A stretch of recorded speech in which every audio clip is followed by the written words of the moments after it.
지금부터 미하일 라이터러 유럽연합 대사님과 대담을 시작하겠습니다. 시작할 때 먼저 이 대사님을 소개해 드리겠습니다. 우리 학교의 특수교육과 강경숙 교수님입니다.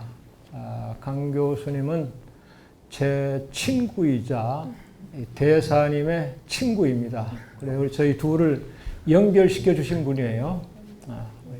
강 교수님, 저 마이크 사용하시겠어요?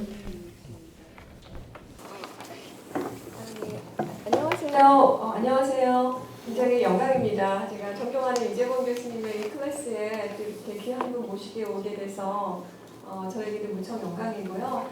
제가 좀 시간이 아까우니까 먼저 이제 대사님 소개를 드리면 아까 말씀해주신 대로 인스부르크 대학의 국제정치학, 국제관계 쪽에 교수님이셨고 이제 돌아가서 저도 이제 교수를 계속 하실 거예요.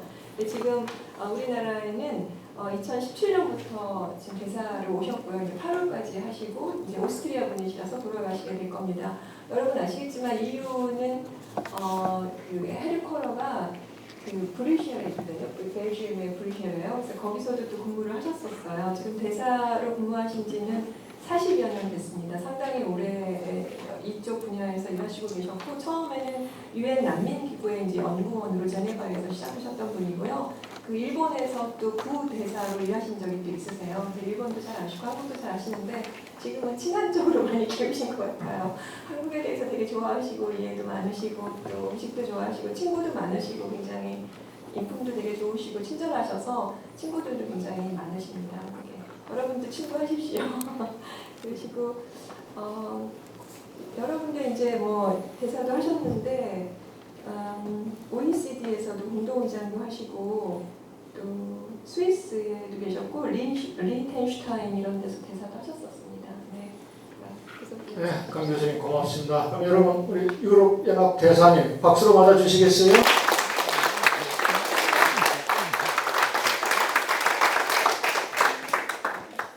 고맙습니다. 미스터 앰베서더, 우리 프로페서 캉이 대사님을 소개했어요. 우리 대사님께서는 저하고 얘기하시기 전에 유럽 연합에 대해서 조금 소개를 해주세요. 역사하고 뭐 현황을 중심으로 해서 잠깐. Okay, good afternoon, and thank you for coming despite nice weather. It's my pleasure to be here. I always like to go to universities because in addition to being ambassador, I like to teach as a professor for international politics, and therefore it's always an interesting experience for me. 네, 안녕하십니까. 이렇게 밖에 날씨가 좋은데도 불구하고 이 자리에 함께 해주신 여러분께 감사의 말씀드립니다. 저도 이 자리에 함께 할 수 있어서 기쁘고요. 저는 대사이기 이전에 국제정치학 교수이기도 해서 항상 대학 방문하는 것을 좋아합니다. Well, the European Union right now is in a very difficult situation, like many other states. Because we have to deal with something we were not prepared for, the crisis, the COVID crisis. And as it often happens in crisis, there is a first reaction, which is everybody is trying to protect, to isolate, and to do actually exactly the contrary what the European Union stands for. We stand for open borders. Normally when you come to the European Union and once you are in the Schengen area, no border controls. You travel freely. In most of the countries you can use one currency, the euro. And that's extremely important for Europeans. And a lot of people feel now very uneasy because what we have experienced for 70 years suddenly has disappeared. And this is a challenge that we get back to where we have been. 네, 지금 다른 나라와 마찬가지로 유럽연합도 코로나19라는 전혀 준비되지 않은 그런 위기에 봉착해 있어서 굉장히 어려움을 겪고 있습니다. 근데 이러한 위기 상황마다 많은 국가들의 첫 반응이 보호주의, 고립주의로의 회귀인데요. 이것은 EU가 상징하고 있는 열린 국경, 개방성과 반대되는 그런 조치들입니다. 보통 이러한 위기가 있기 전에 유럽연합 국가를 방문하면 쉥겐 지역에서는 국경에서 통제하는 것이 없기 때문에 여행을 자유롭게 할 수 있었고요. 유로화라는 단일 통화를 편하게 여기저기서 사용할 수가 있었습니다. 이것은 유럽인들에게 있어서 굉장히 중요한 의미를 갖는 요소들입니다. 그렇기 때문에 지금 상황에서 많은 사람들이 불편함을 느끼고 있고요. 70년간 소중하게 여겼던 여러 가지 경험이 사라지고 지금 과거로 다시 돌아갈 수 있느냐라는 그런 큰 도전 과제에 직면하고 있습니다. But I think what is important also for this talk, the European Union started as a peace project. In Europe, at the end of the 19th century and in the first half of the 20th century, we had wars. We had the war in the 19th century, we had the First World War, then we had thought never ever again.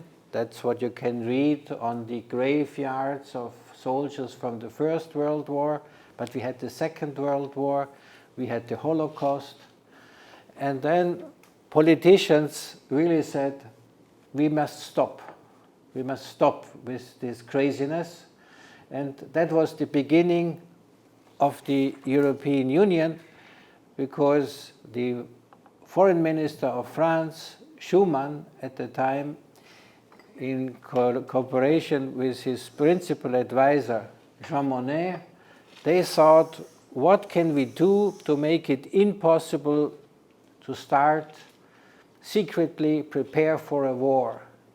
And they thought we need to control two things. For a war, you need weapons. For weapons, you need steel. In order to produce steel and to change steel into weapons, you need energy. And in the 1950s, the energy was coal. So they had this very simple idea. If 6 countries, including the arch enemies, Germany and France, control together coal and steel, then nobody can start in a clandestine manner a war. That was the simple idea.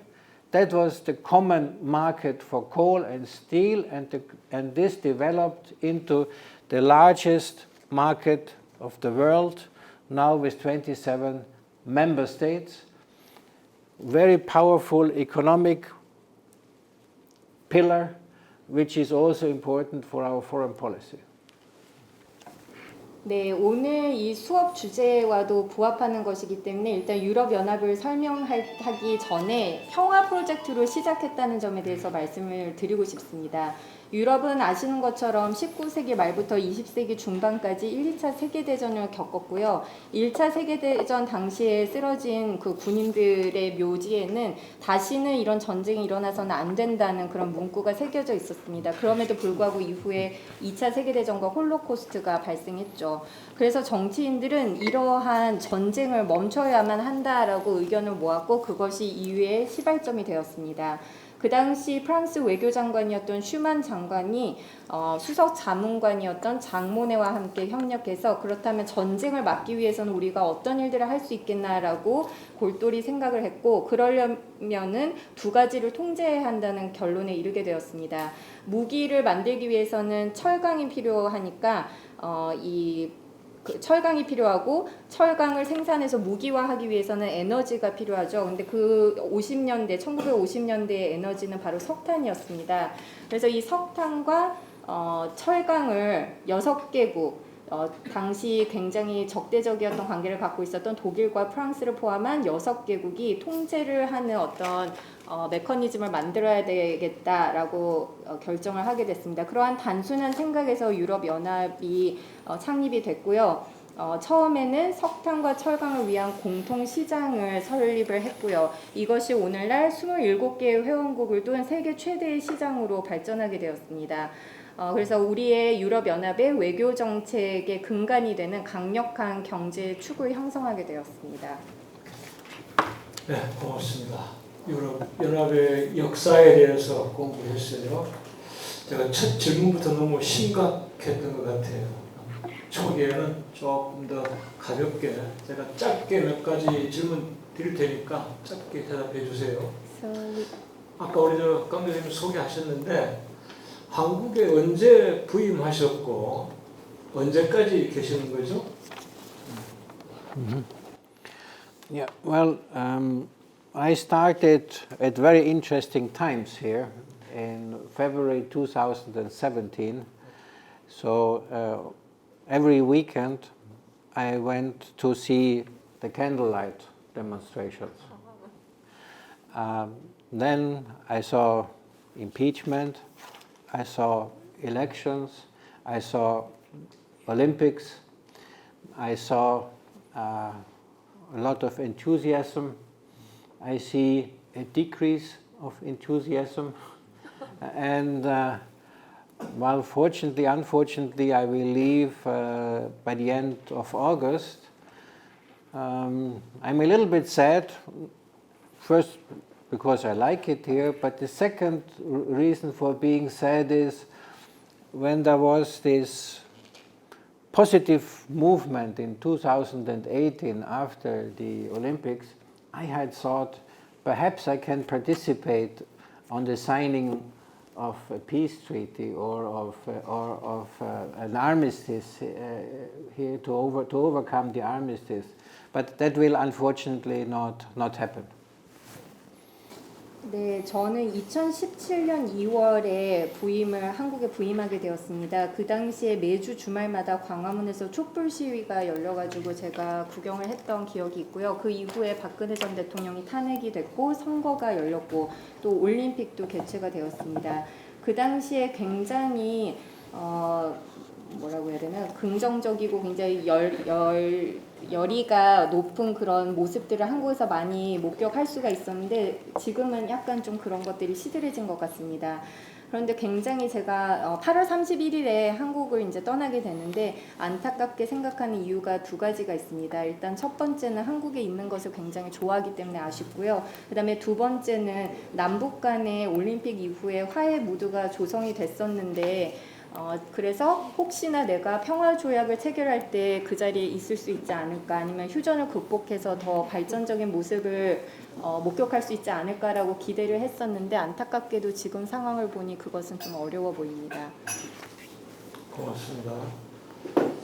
저하고는 오늘 초면인 줄 알았는데 초면이 아니네요. 2017년 촛불 시위 때 광화문 앞에서 만났을 것 같아요. So I thought that this was the first time we met, but in fact it might not be because I also participated in the candlelight vigil. 한국에 그러니까 2달 남으셨는데 임기가 한국 생활 중에서 가장 그러기 전에 여기 오시기 전에 한국과의 뭐 인연이 좀 있습니까? Yes, I start coming to Korea since 1998 because I was preparing the Asia-Europe meeting, ASEM summit, which took place in 2000 in Seoul. And so for 2 years, colleagues were coming to Brussels, or I was coming to Seoul. I participated in the summit with, at the time, my president. I met, I was following my president and met President Kim Dae-jung, who was very popular at the time already because we knew that he had got the Peace Nobel Prize. Then also occasionally I came back for conferences. So I have seen the development of Korea over the last 22 years, and that's quite a development. I can tell you. In Seoul, the COEX Center was in the middle of fields in 22. when I 22 years ago, when I came back, well, the COEX is in the middle of Ganyam and quite different. 네, 저는 한국하고 인연을 맺은 게 1998년부터인데요. 그 당시에 아시아 유럽 간 정상회의 아셈 개최 준비차 한국을 처음 2000년에 오게 되었습니다. 그래서 2000년에 서울에서 개최됐던 아셈 준비 차원에서 오게 되었고요. 1998년부터 2000년까지 2년 동안 준비 과정을 거치면서 한국에 있는 동료들이 벨기에를 방문하고 저는 이제 서울을 몇 차례 방문했었습니다. 그래서 당시 저희 유럽연합 대통령을 모시고 정상회담에 참여할 수가 있었는데요. 그 당시 노벨 평화상 수상으로 이미 인지도가 꽤 높았던 김대중 전 대통령님을 만나뵐 수가 있었습니다. 그리고 나서 뭐 회의 참석자 한국을 몇 차례 또 더 오기도 했는데요. 22년간 한국의 엄청난 발전을 목격하면서 굉장히 인상 깊었습니다. 그리고 그때 처음 왔을 때는 코엑스가 그 들판 한가운데서 이제 막 지으려고 하던 그런 시기였는데 다시 왔을 때는 다 지어져 가지고 강남의 중심에 위치하고 있는 것을 보고 또 한번 놀랐습니다. 아까 여기 오셔가지고 인상적이었던 점, 그다음 이제 유감스러운 점 말씀하셨는데 여러모로 고맙습니다. 아까 국제정치학 교수라고 몇 차례 소개를 했어요. 저도 국제정치학을 공부합니다. 저는 주로 미국의 대외 정책을 공부했는데 우리 대사님 국제정치학 중에서 어떤 분야를 주로 전공하셨어요? Well, the major in law was about refugee law, and for international politics, it was Asia-Europe relations. I had published a book about the ASEM process and a series of articles about EU-Asia relations. 네, 저는 그 법을 전공했는데 학부에서는 난민법을 전공했고요. 이후에 국제정치학은 아시아 유럽 관계를 전공을 했습니다. 그래서 아셈을 준비하는 과정에 대한 책도 제가 출간을 했고요. 그 다음에 아시아와 유럽 간 관계에 대한 기사도 여러 개 기고를 했습니다. 아까 대사님께서 코로나19에 대해서 잠깐 얘기하셨어요. 코로나19가 우리의 일상생활뿐만 아니라 세계 정세를 바꿔놓고 있어요. 코로나19가 아니라면 지금 이 자리도 200~300명 청중이 있을 텐데 10분의 1로 줄어들어가지고 20~30명이 됐습니다. 이런 식으로 코로나가 모든 걸 바꿔놓고 있는데 국제정치학자로서 앞으로 이 코로나19 이후의 세계 정세 어떻게 변할 것 같습니까? Well, I think there are probably two different developments. One development is that we see that what started as a health crisis, a health issue, was very quickly kidnapped and became a political issue, which fell now into this competition which we see in geopolitics. We were used for many years now to talk about the liberal international order, a rules-based system. But now the crisis brought and reinforced trends which already existed, including the stiff competition between the United States and China. 네, 이 코로나19 위기로 인해서 두 가지 사항을 좀 살펴볼 수가 있는데요. 일단 첫 번째는 보건 위기로 시작한 게 어느새 정치 이슈화 됐다는 것입니다. 그래서 지정학적인 경쟁, 미국과 특히 중국 간의 지정학적인 치열한 경쟁 구도로 가고 있는 것 같고요. 원래 그 전에는 자유주의에 입각한 국제 질서, 규범에 입각한 국제 질서가 우선이었는데 지금은 그런 모습을 찾아보기 어렵게 됐습니다. There is a discussion about who has the right narrative, who is the bad guy, who is the good guy, which should not be part of finding a solution to a health problem, because we have a geopolitical problem, but we have a health problem, and a health problem needs global cooperation.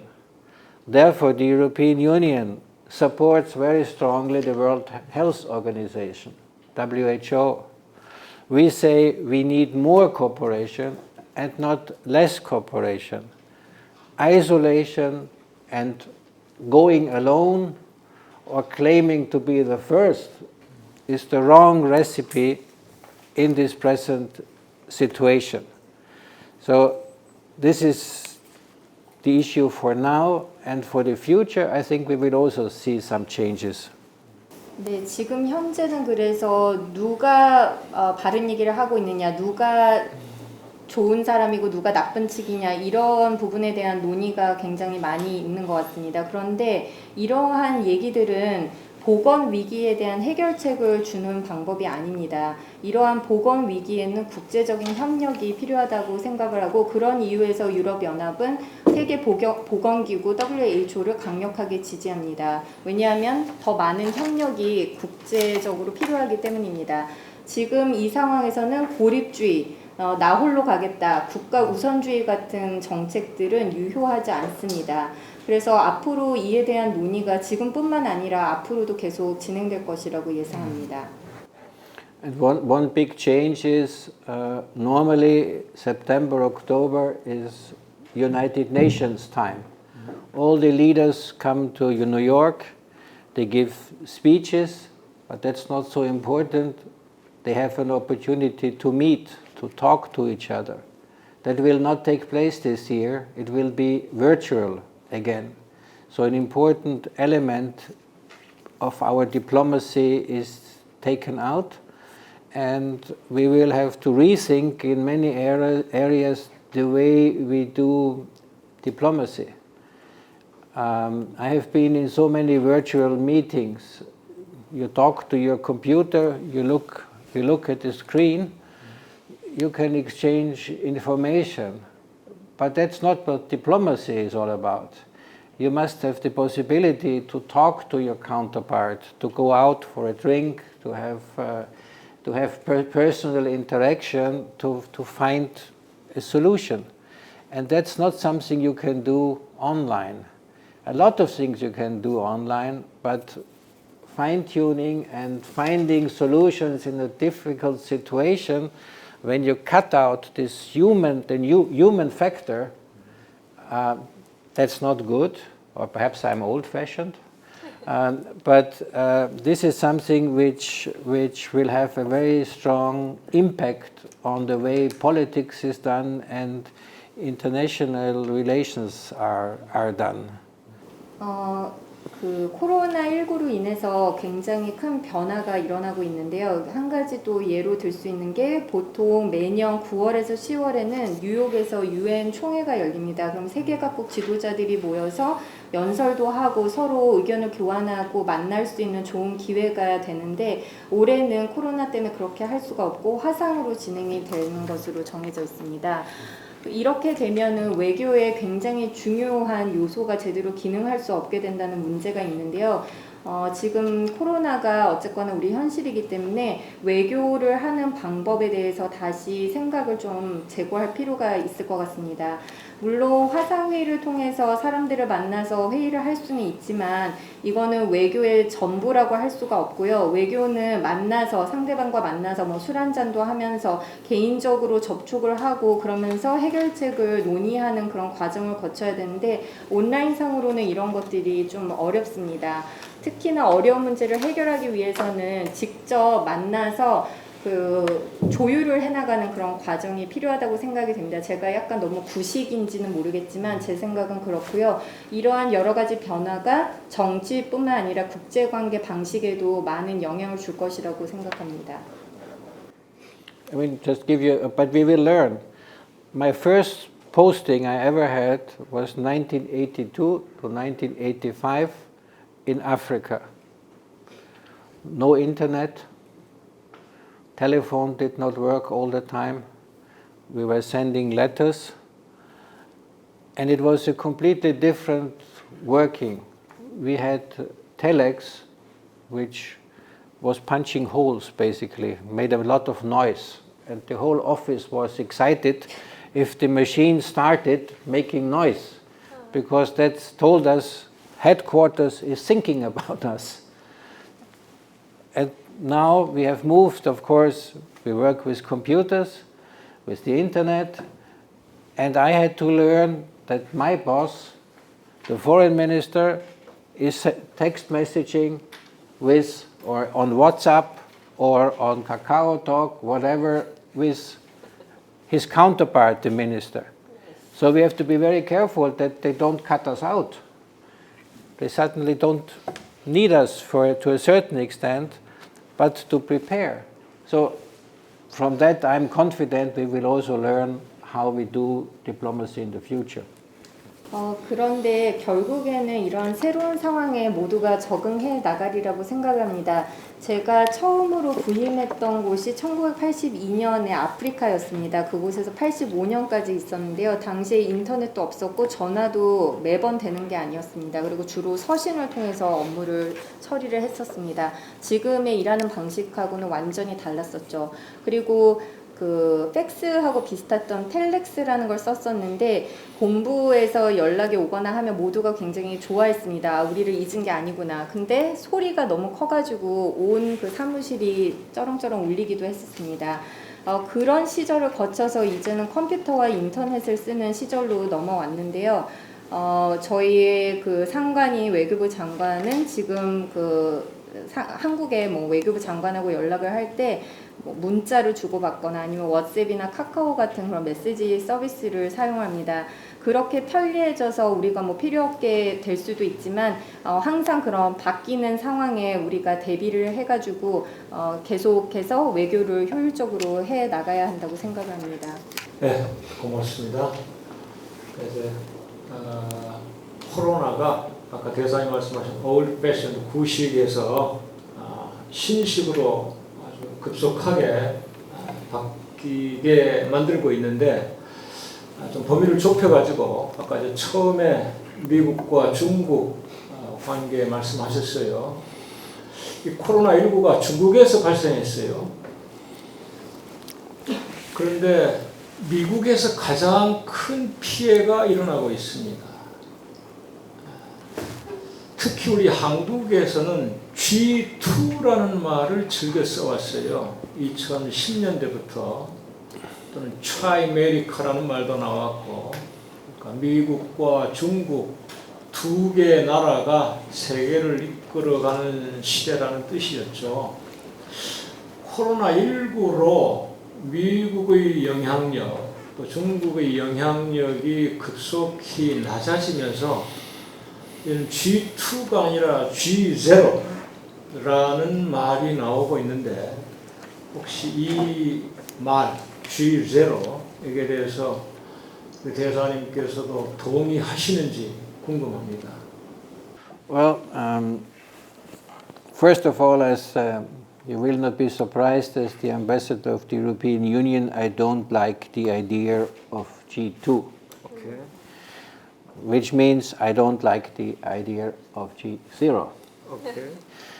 And I think it is the wrong concept because we are living in a multipolar world. We are living in a globalized world which we cannot turn back even if there will be some changes.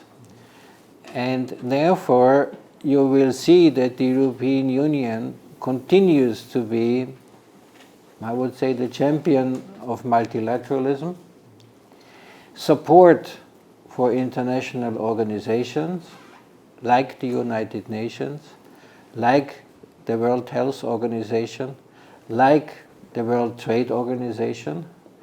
We are advocating very strongly the rule of law, because otherwise we end up with the law of the jungle, where the strongest is dictating what the weakest has to do. That's not the world which we want.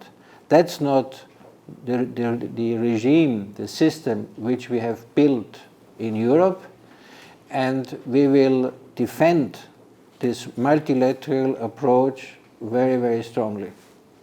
네, 저는 유럽연합을 대표하는 대사이기 때문에 일단 G2라는 개념도 마음에 들지 않고요. 따라서 G0라는 그 개념도 마음에 들지 않습니다. 일단 그 개념 자체가 잘못됐다고 생각을 합니다. 왜냐하면 우리는 다자주의가 지배하는 다자들이 있는 세상에 살고 있고요. 세계화된 세상에 살고 있습니다.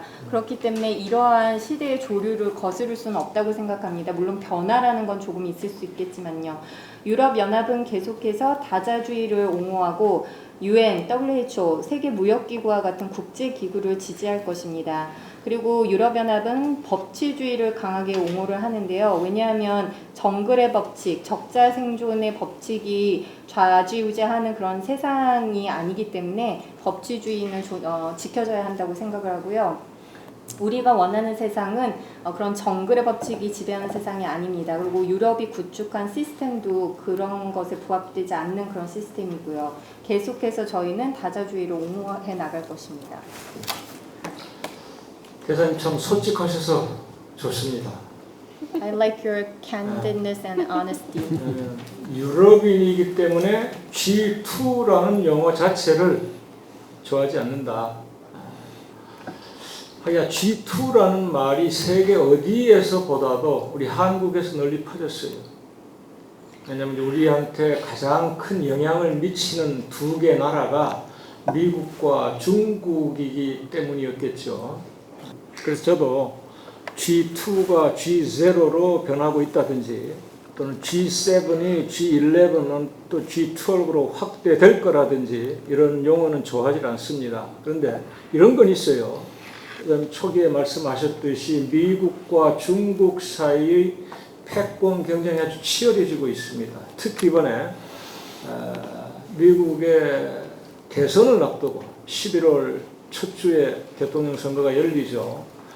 트럼프의 선거 전략일지도 모르겠습니다만은 이전보다도 중국은 아주 거세게 비난하고 있어요. 그리고 코로나로 중국의 성장률이 조금 낮춰지고 있지만은 아주 무섭게 성장했습니다.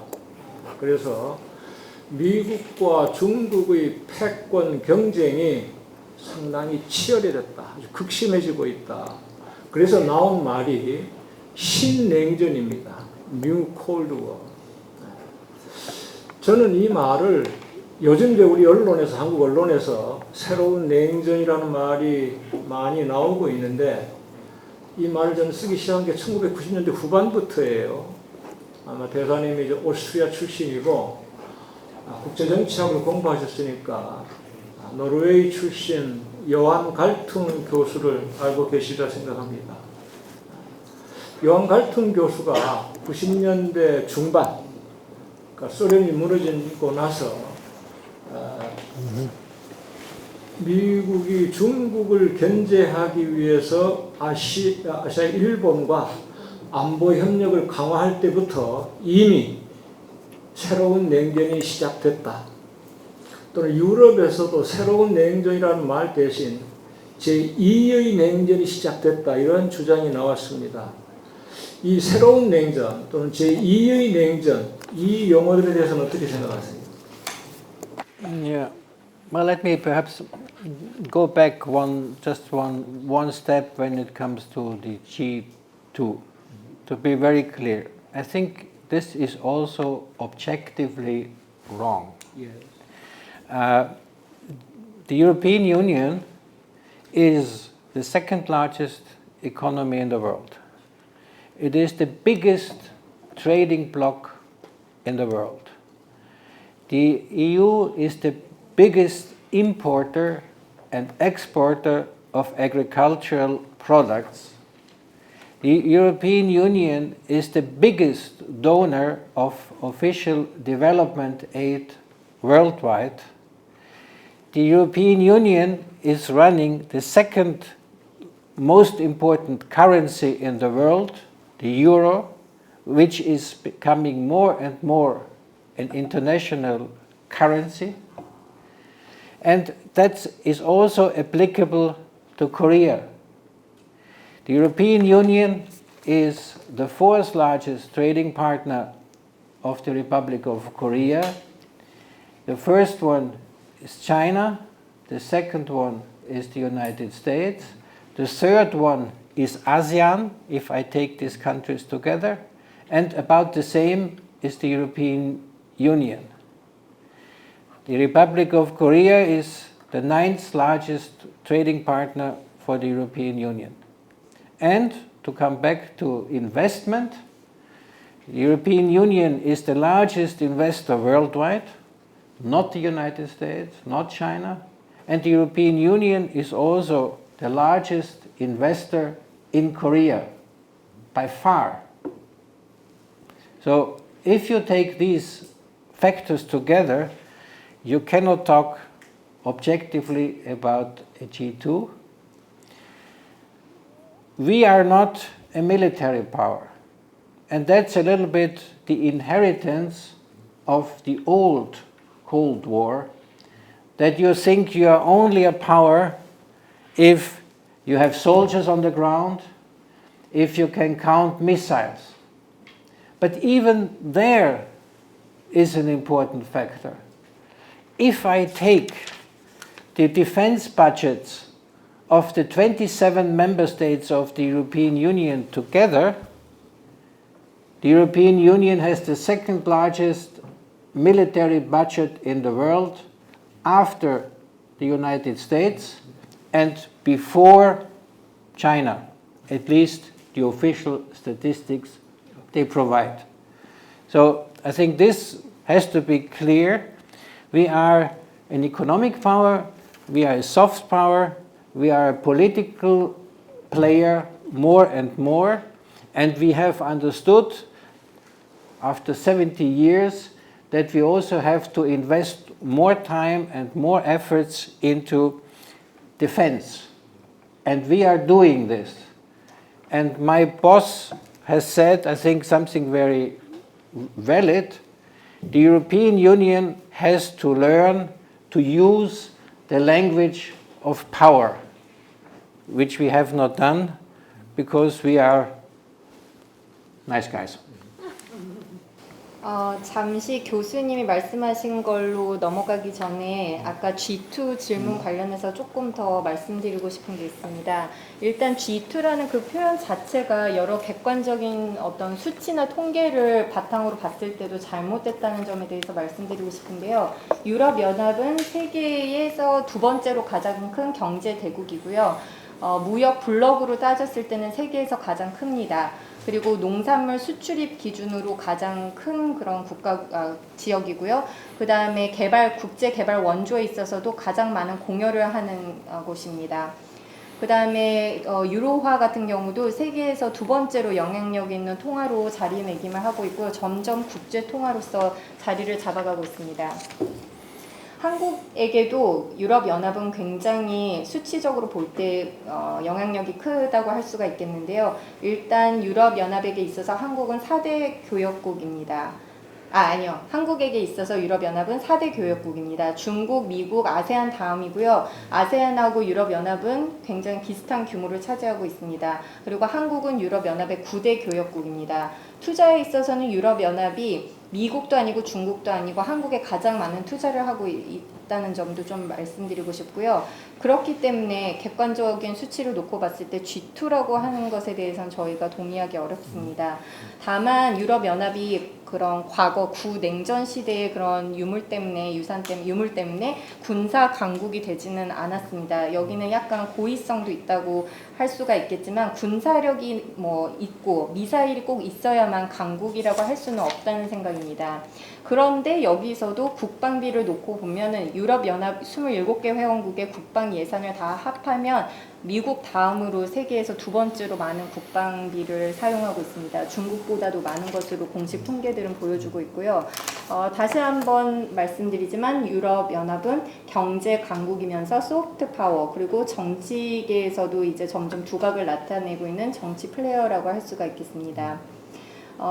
물론 70년 동안의 경험을 바탕으로 국방 분야에 대한 어떤 그런 투자는 많이 하지 않았지만 지금은 조금 더 신경을 쓰고 있고요.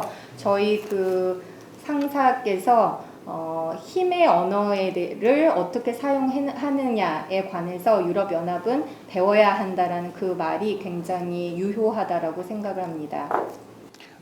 Now let me talk about the Cold War, which you asked. First, I think this is not the right expression. The Cold War at the time was something completely different.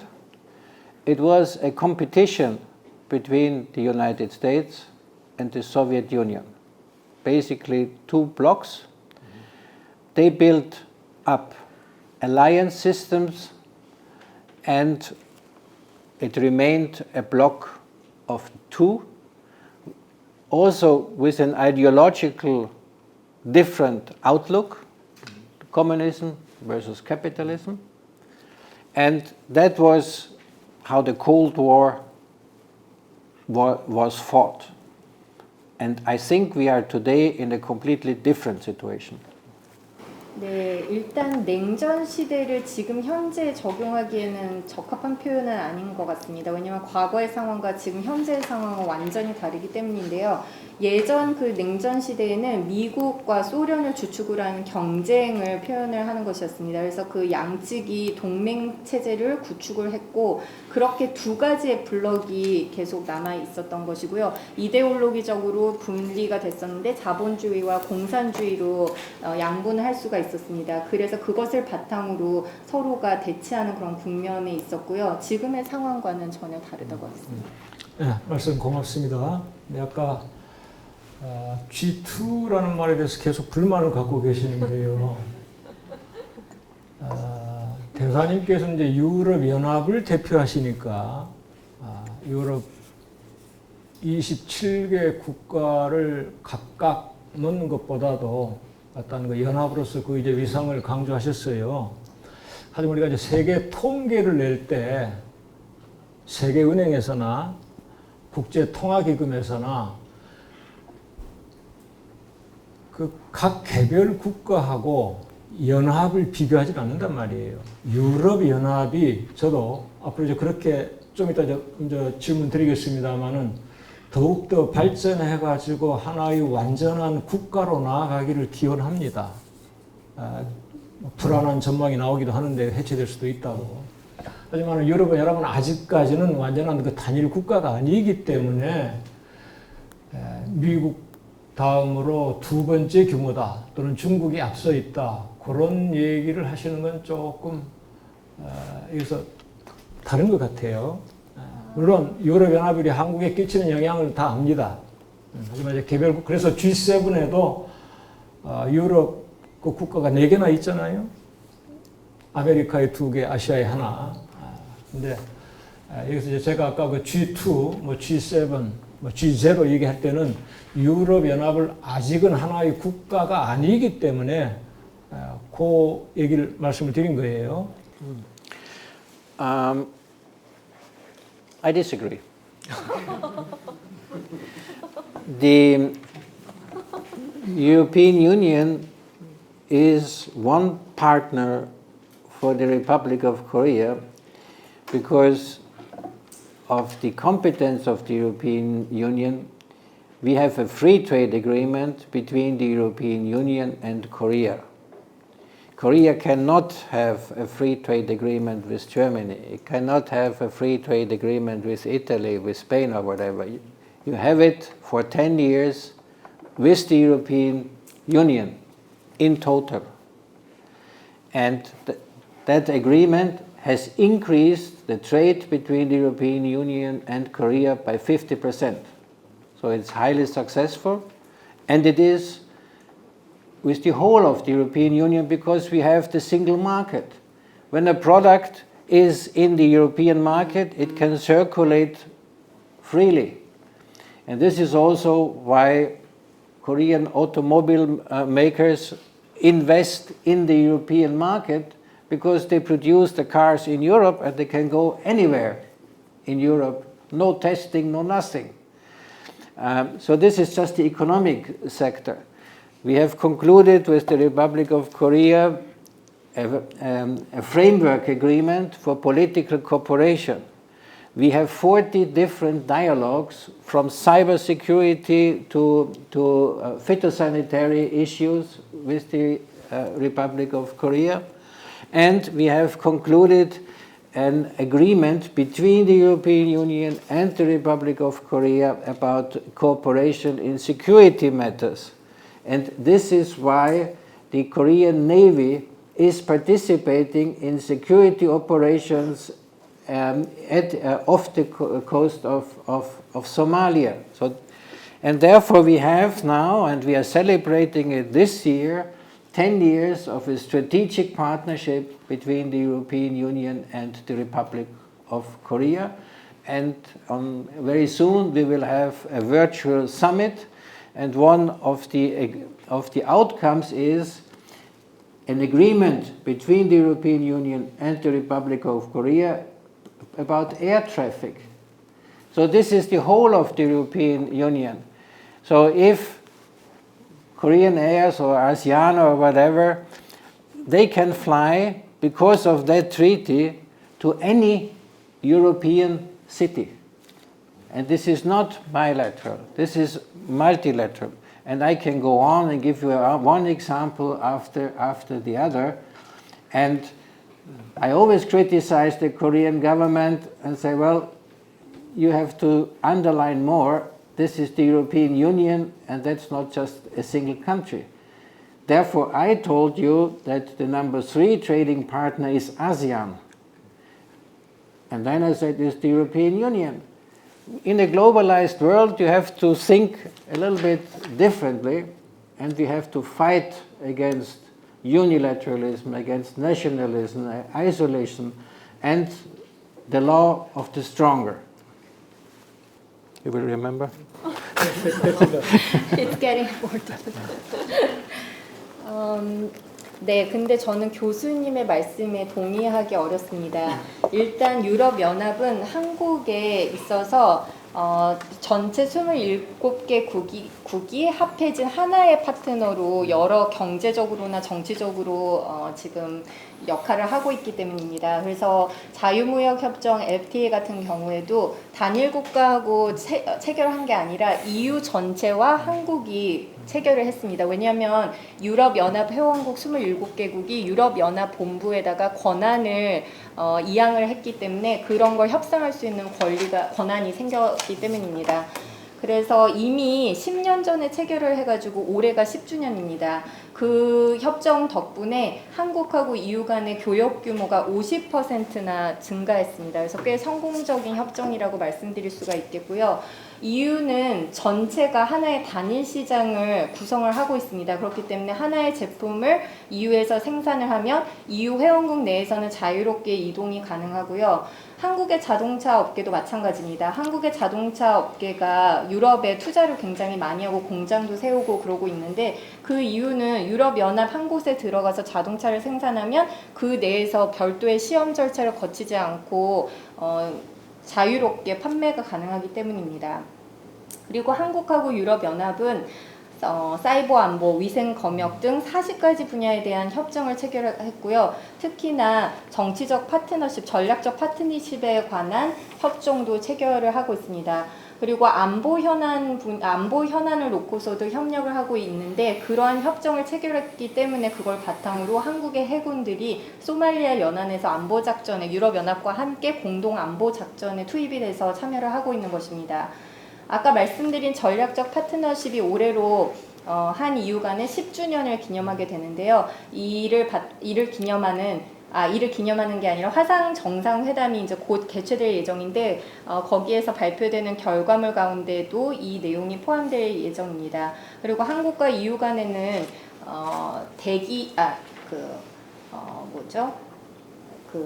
교통 분야에 대한 협력도 많이 이루어지고 있는데 항공 분야에 대한 그런 교통 협력에 관한 합의도 지금 이루어지고 있습니다. 그래서 합의가 이루어졌기 때문에 아시아나나 대한항공이 유럽 내 어떤 도시든 항로를 개척을 해가지고 운항을 자유롭게 할 수가 있습니다. 이거는 양자 간에 이루어진 협정이 아니라 다자 간에 체결된 협정이고요. 얘는 이 밖에도 더 많이 드릴 수가 있겠습니다. But one short sentence to Johann Galtung, because I know him. I studied in Geneva, and he was in Geneva. I met him several times, and the last time before he died, actually, in Brussels. But I think that we did not provoke a new Cold War in integrating the East European countries in the European Union. That was for the sake of stability in our own interest. That was for the sake of democracy, because it's very difficult to have neighbors on the same continent who are not democracies. And I think that was also recognized that in 2012, the European Union got the Peace Nobel Prize for integrating these countries in the European Union, because stabilizing Europe, that's not only good for Europe, that's good for the rest of the world. 네, 그래서 아까 단일 시장이면서 단일 교역 파트너로 EU가 단일 파트너라는 얘기와 함께 아세안도 그렇기 때문에 아까 교역 관계에서 말씀드릴 때 3대 교역 파트너라고 말씀을 드린 거고요. 전 세계적으로 이제 단일주의나 고립주의 또 강자의 법칙을 따르는 그런 시절은 지났다고 생각하고 그것에 맞서 싸워야 한다고 생각합니다. 그리고 아까 갈통 교수님에 대해서 말씀하셨는데 제가 제네바에서 공부할 때 알게 되었고 몇 차례 만나 뵌 적이 있습니다. 돌아가시기 전에 브뤼셀에서 만나 뵀고요. 그런데 저희 유럽연합이 동구 유럽 국가들을 EU에 포함시키면서 신냉전 시대에 기여했다 이런 얘기도 아까 하셨던 것 같은데 이것은 민주주의를 위해서 저희가 추진을 했던 것이고 같은 대륙에 다른 이데올로기를 가진 그런 국가들이 있는 것은 바람직하지 않다는 생각에서 그렇게 저희가 포용을 한 것입니다. 2012년에 이러한 노력을 인정받아서 유럽연합이 노벨 평화상을 수상하게 되었는데요. 유럽의 안정화에 기여했다라고 생각을 하고 이거는 유럽 지역뿐만 아니라 전 세계를 위해서도 굉장히 좋은 그런 일이었다라고 생각합니다. 고맙습니다. 아까 대사님은 처음에 저한테 디스그리 하셨는데 저는 대사님 말씀 전폭적으로 받아들이겠습니다. Although you said you disagree with what I said, I agree with what you just G2라는 said. 말이 Good. 한국에서뿐만 아니라 세계적으로 널리 쓰이지 않도록 하는데 앞장서겠습니다. 그런데 아까 제가 냉전에 관해서는 말이죠. 미국과 소련은 물론 이데올로적으로 ideologically 공산주의 진영하고 자본주의 진영하고 그래서 제가 하는데 이 냉전이라는 말을 그냥 말 그대로 그러니까 총과 대포가 오가는 핫워 열전이 아니고 그냥 그야말로 차가운 전쟁 콜드워라고 했을 때 지금 미국과 중국의 관계를 충분히 냉전이라고 할 수 있지 않을까요? 우리가 꼭 이념 전쟁만이 냉전이라고 할 수 있을까요? 그래서 저는 요즘 많이 거론되는 미국과 중국 사이의 새로운 냉전 또는 제2의 냉전이라는 말은 얼마든지 사용하고 싶습니다. Well, there you're right. But just as a professor, I would stay systematic and say Cold War was the Cold War, and now we are in a new era, and the new era is that of great power competition. We are in an unstable and volatile situation because we have one country, China, which is becoming stronger.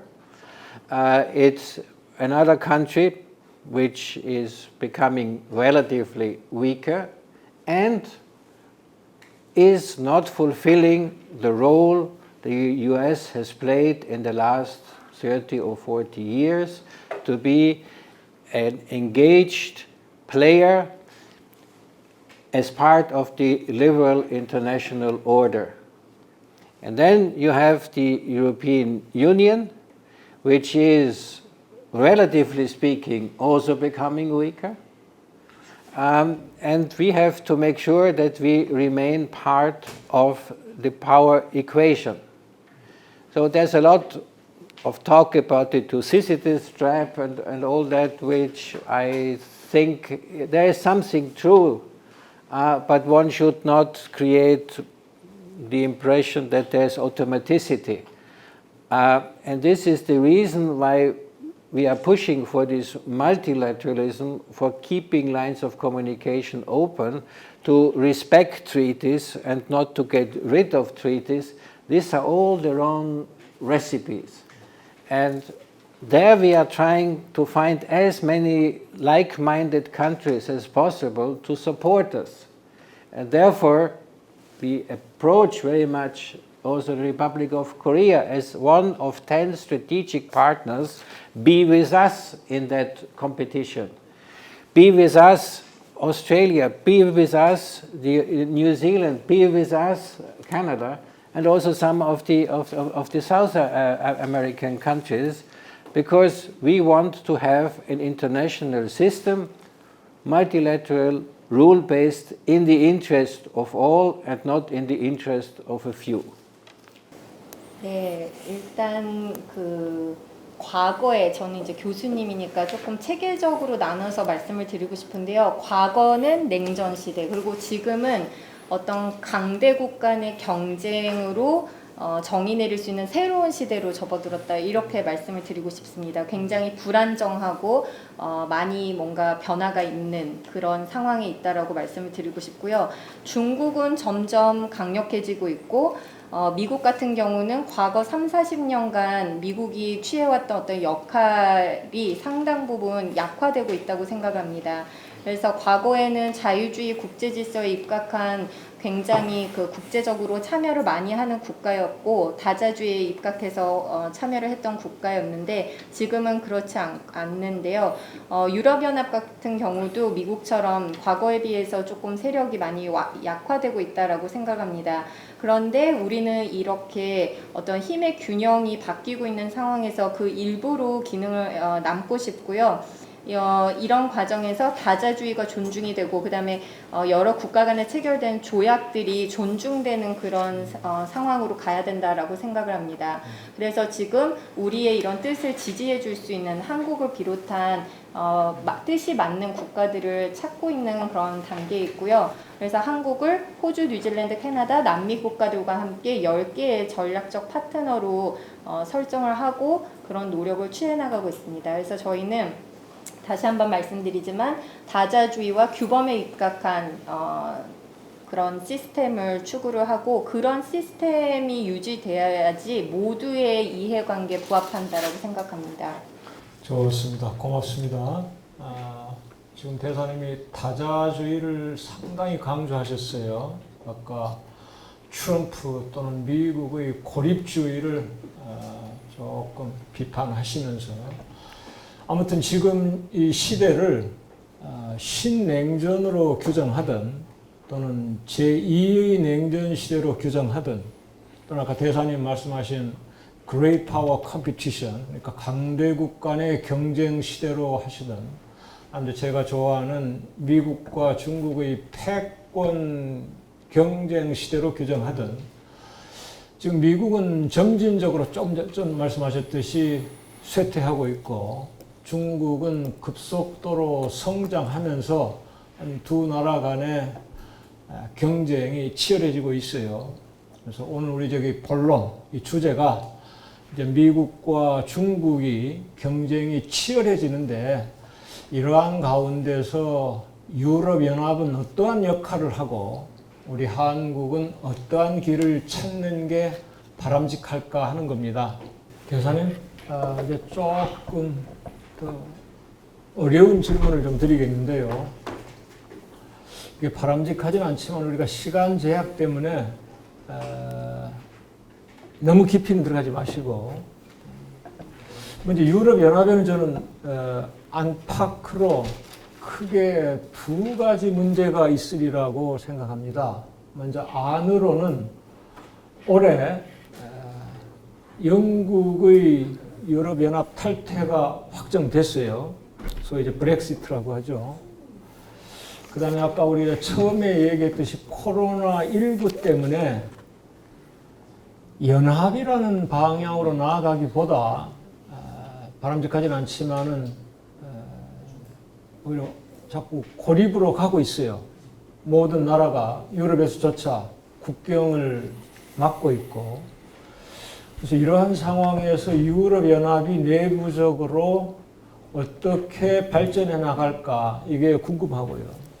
그 다음 이제 두 번째는 미국과 중국의 경쟁이 날로 치열해지는데 유럽은 계속 아까부터 이제 다자주의 이거 이제 말씀하셨습니다만 조금 더 구체적으로 미국과 중국의 패권 경쟁에서 유럽연합은 어떻게 대응하실 건지 두 가지 질문 드리고 싶습니다.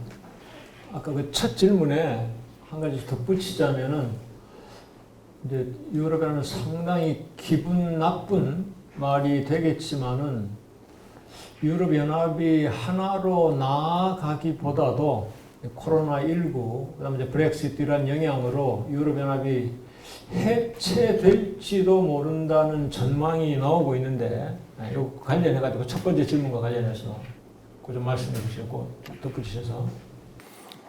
Well, on your first question, U.S.-China competition, I think for Europe or the European Union, this is not a question of whom to choose.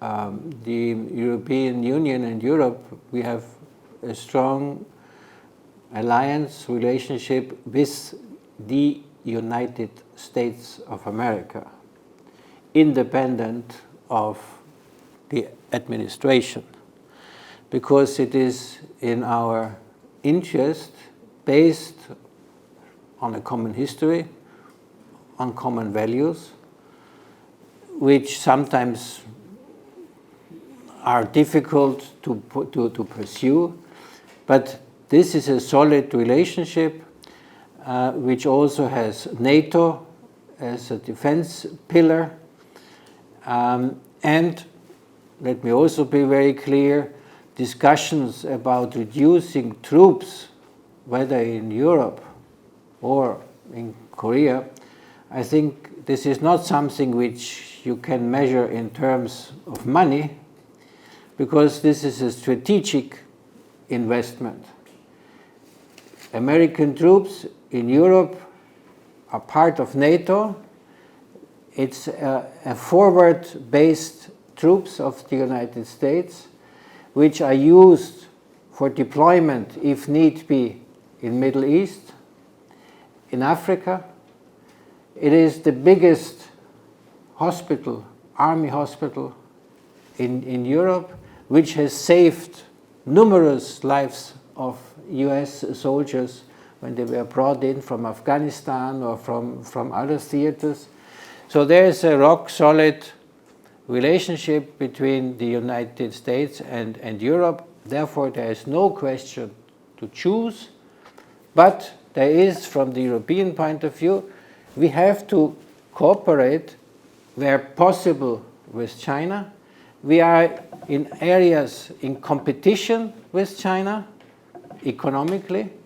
And then there is also a systemic element where we completely disagree.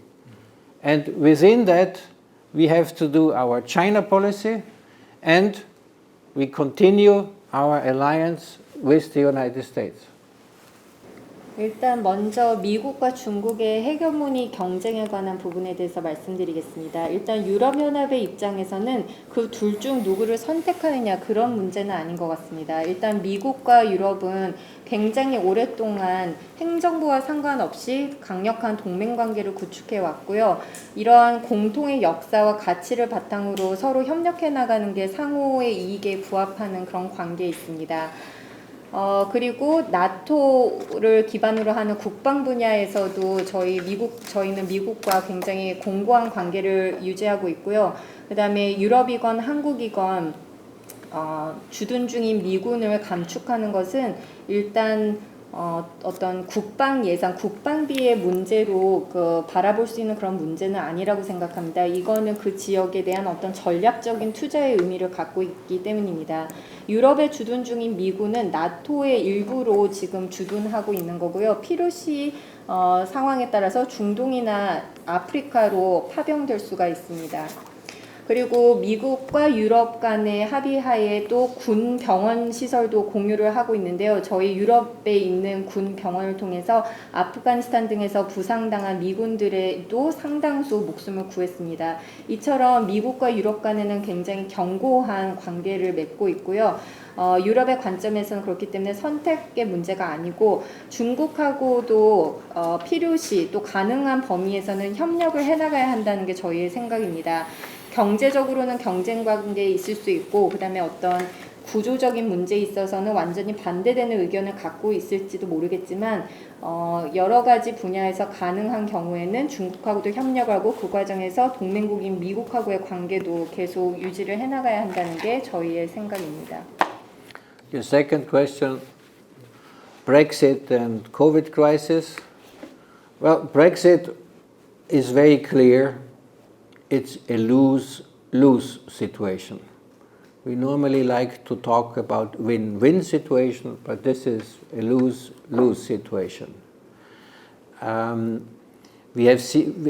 But there is one important positive element. When the United Kingdom wanted to leave, they just had to send a letter to Brussels saying, according to Article 50 of the Treaty of the European Union, we would like to leave. 100 years ago, probably that would have been a good reason or a bad reason for a war. And now we are in divorce negotiations. Are divorce negotiations beautiful? No. Are they easy? No. And also our British friends learn by the minute we are negotiating how integrated they are in the European Union.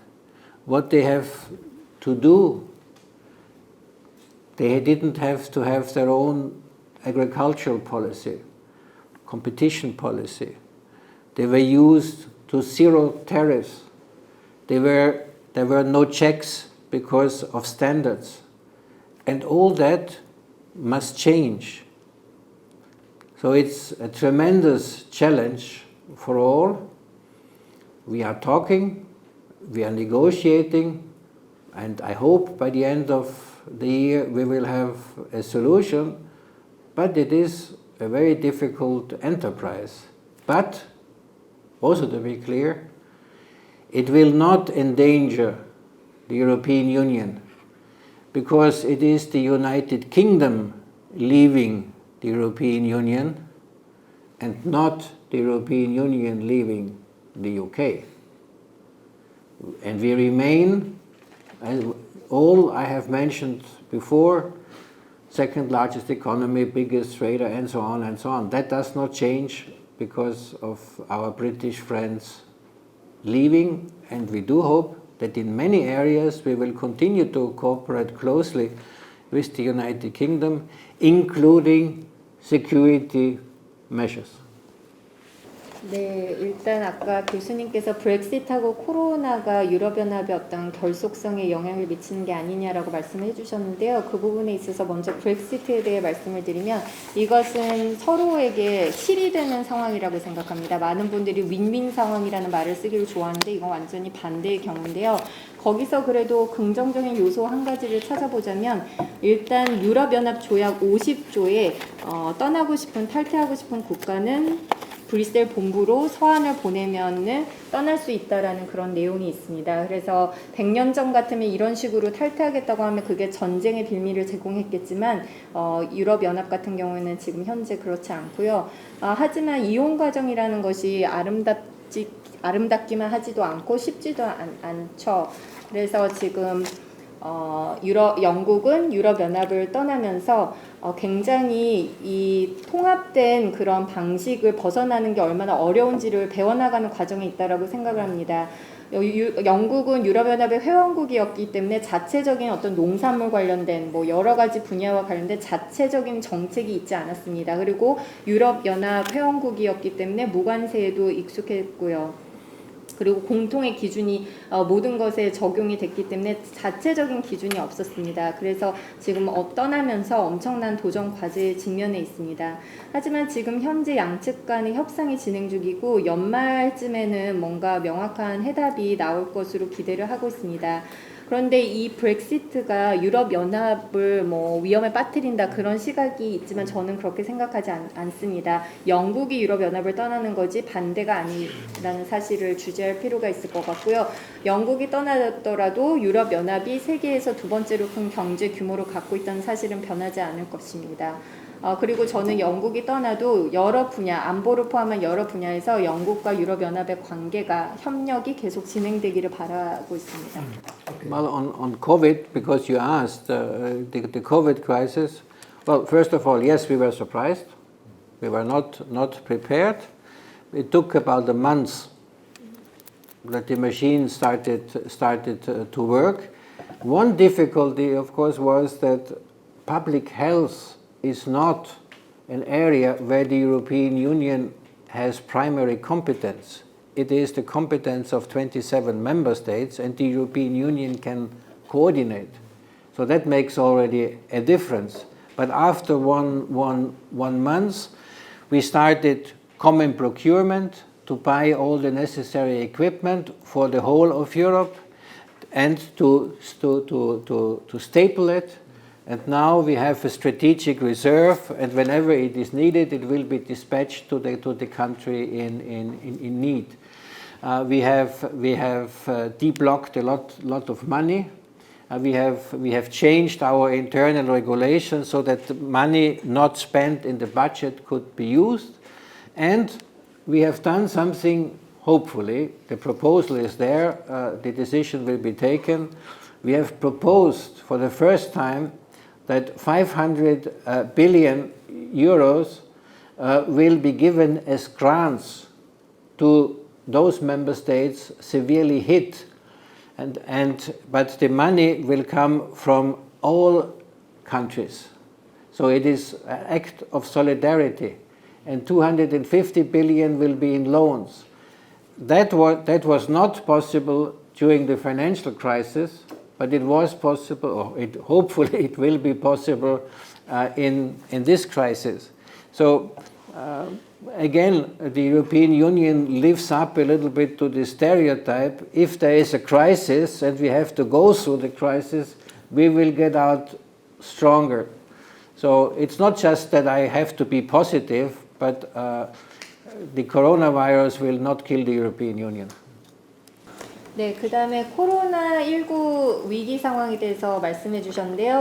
당연히 저희도 준비를 해놓고 있지 않은 가운데 위기에 봉착했기 때문에 매우 놀랐습니다. 그래서 이 시스템이 완전하게 잘 가동되기까지 한 달 정도가 걸렸던 것 같습니다. 왜냐하면 공중보건과 관련해서는 아까 말씀드린 뭐 FTA나 이런 것처럼 유럽연합에게 1차적인 그 관할권이 없었기 때문에 각국 소관사항이었습니다. 그래서 한 달 정도 있은 다음에 저희가 어떤 공동의 조달 정책 같은 것도 마련을 하고 그럴 수가 있었는데요. 지금은 그래서 그런 시스템 덕분에 전략적 보유를 하고 있는 상황이어서 만약에 긴급하게 어떤 나라가 뭐 장비를 필요로 하면은 배분할 수 있는 그런 시스템을 갖추고 있습니다.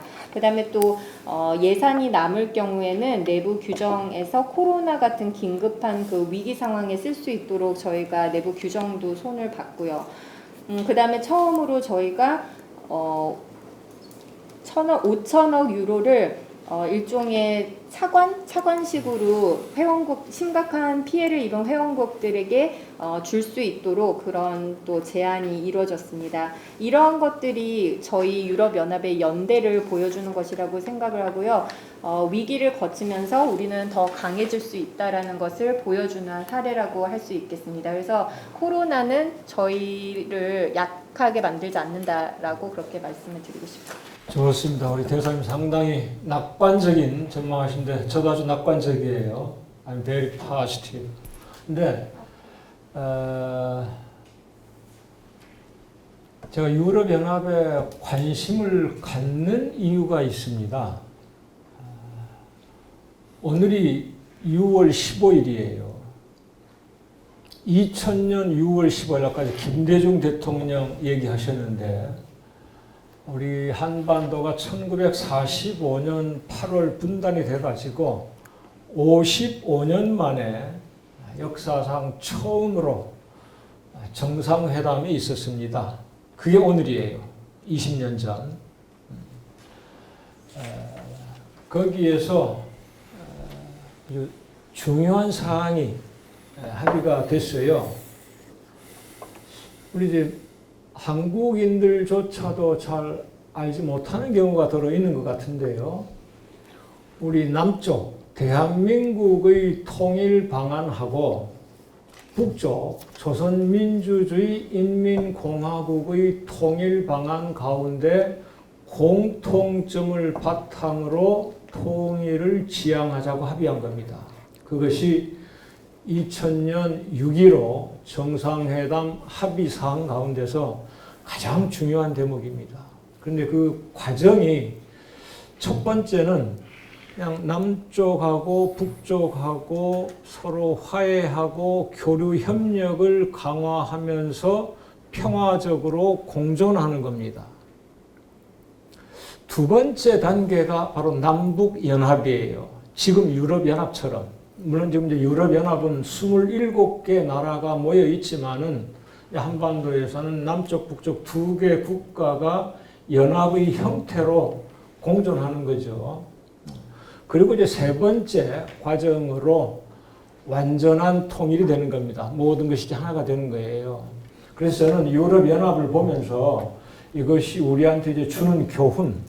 그래서 유럽연합도 27개 국가가 지금 느슨하게 모여 있지만 이것이 해체되거나 더 느슨해지기보다는 더 타이트, 좀 더 가까워지면서 궁극적으로는 완전히 유럽 통일 국가로 나아가기를 저는 바라는 겁니다. 우리 한반도가 그러기를 따라갈 수 있도록. 여기에 대해서 어떻게 생각하십니까? 그러니까 유럽연합의 통일, 완전한 하나의 국가로, 그 다음에 이제 우리 한반도에서 남북한이 유럽연합처럼 연합 단계를 거쳐가지고 한 나라로 나아가는 거. Well, we are still, and we will be for some time, the European Union and not the United States of Europe. These are two different things. The European Union is something which scientists like to call a sui generis institution, because sometimes we are like a state, sometimes we are completely independent, and in many cases we cooperate very closely. So it's rather unique. But what one has to see, that this construction was possible, first of all, because the arch enemies which I mentioned, Germany and France, wanted to cooperate. and they were ready to accept the past. You cannot change the past, but they were ready to accept the past. And they had many trust and confidence building measures, not only politicians, but people-to-people contacts, exchange programs, learning language, running common schools, running cross-border hospitals, all that created trust and understanding, which was supported by politicians also with a lot of symbolism. So one very strong symbol was when the President Mitterrand of France and the German Chancellor Kohl were standing at the cemetery of Verdun, which is one of the biggest cemeteries of the First World War, and they were holding hands, very strong. And then there was the Chancellor Brandt going to Poland, and that was the first country the Nazis had invaded, and he kneeled down in front of a monument which was erected for the ghetto, the Jewish ghetto.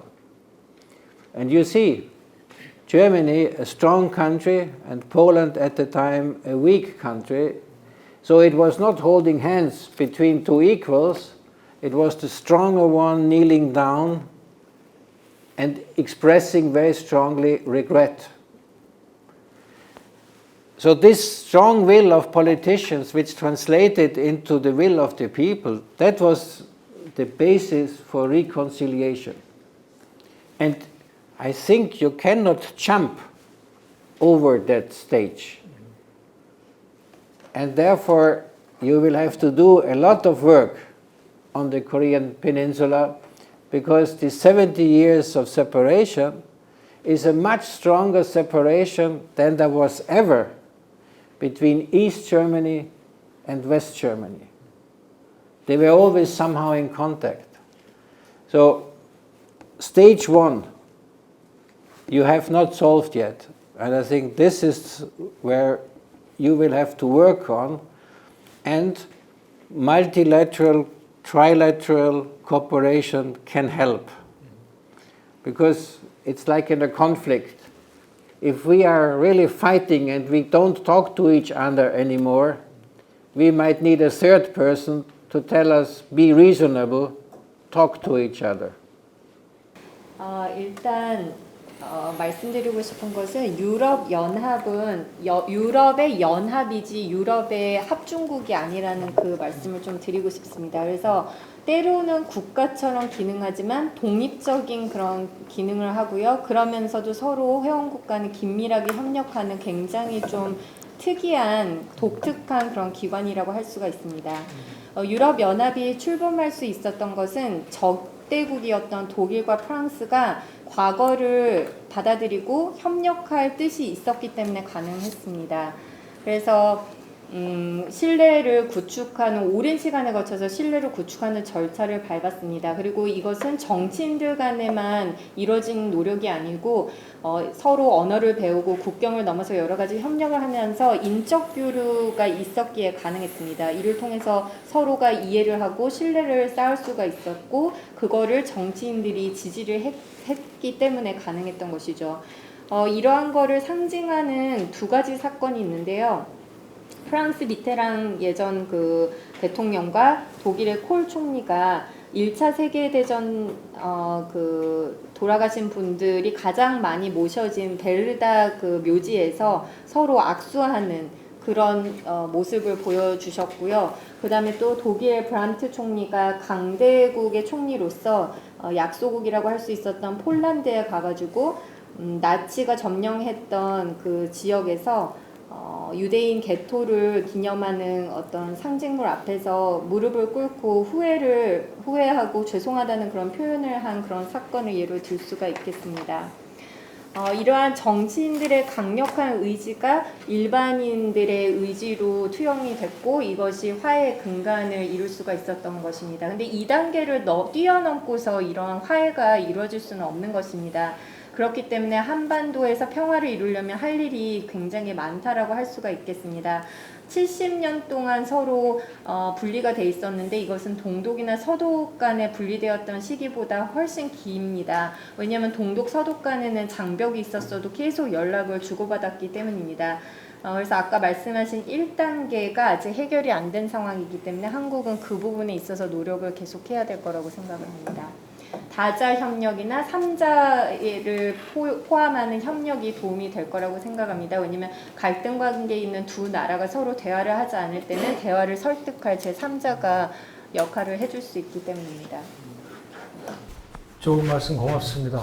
우리 한국도 대사님 말씀처럼 유럽에서 독일과 프랑스가 화해했듯이 그리고 독일과 폴란드가 화해하고 그리고 이제 독일 내부에서는 동독과 서독이 화해 협력을 이루면서 연합으로 나아갔듯이 우리 이제 한국도 같은 민족인데 남북이 서로 이제 교류 협력을 활성화하면서 나아가야 되겠죠. 근데 아까 처음에 United States of Europe이 말씀을 하셨어요. 저는 참 재미있는 말인데, 그러니까 유럽 합중국이 되진 아니라 그런데 앞으로도 계속 그런 목표가 없다는 말씀인가요? 지금 현재는 물론 아니에요. 지금 유러피언 유니언인데 유러피언 유니언이 앞으로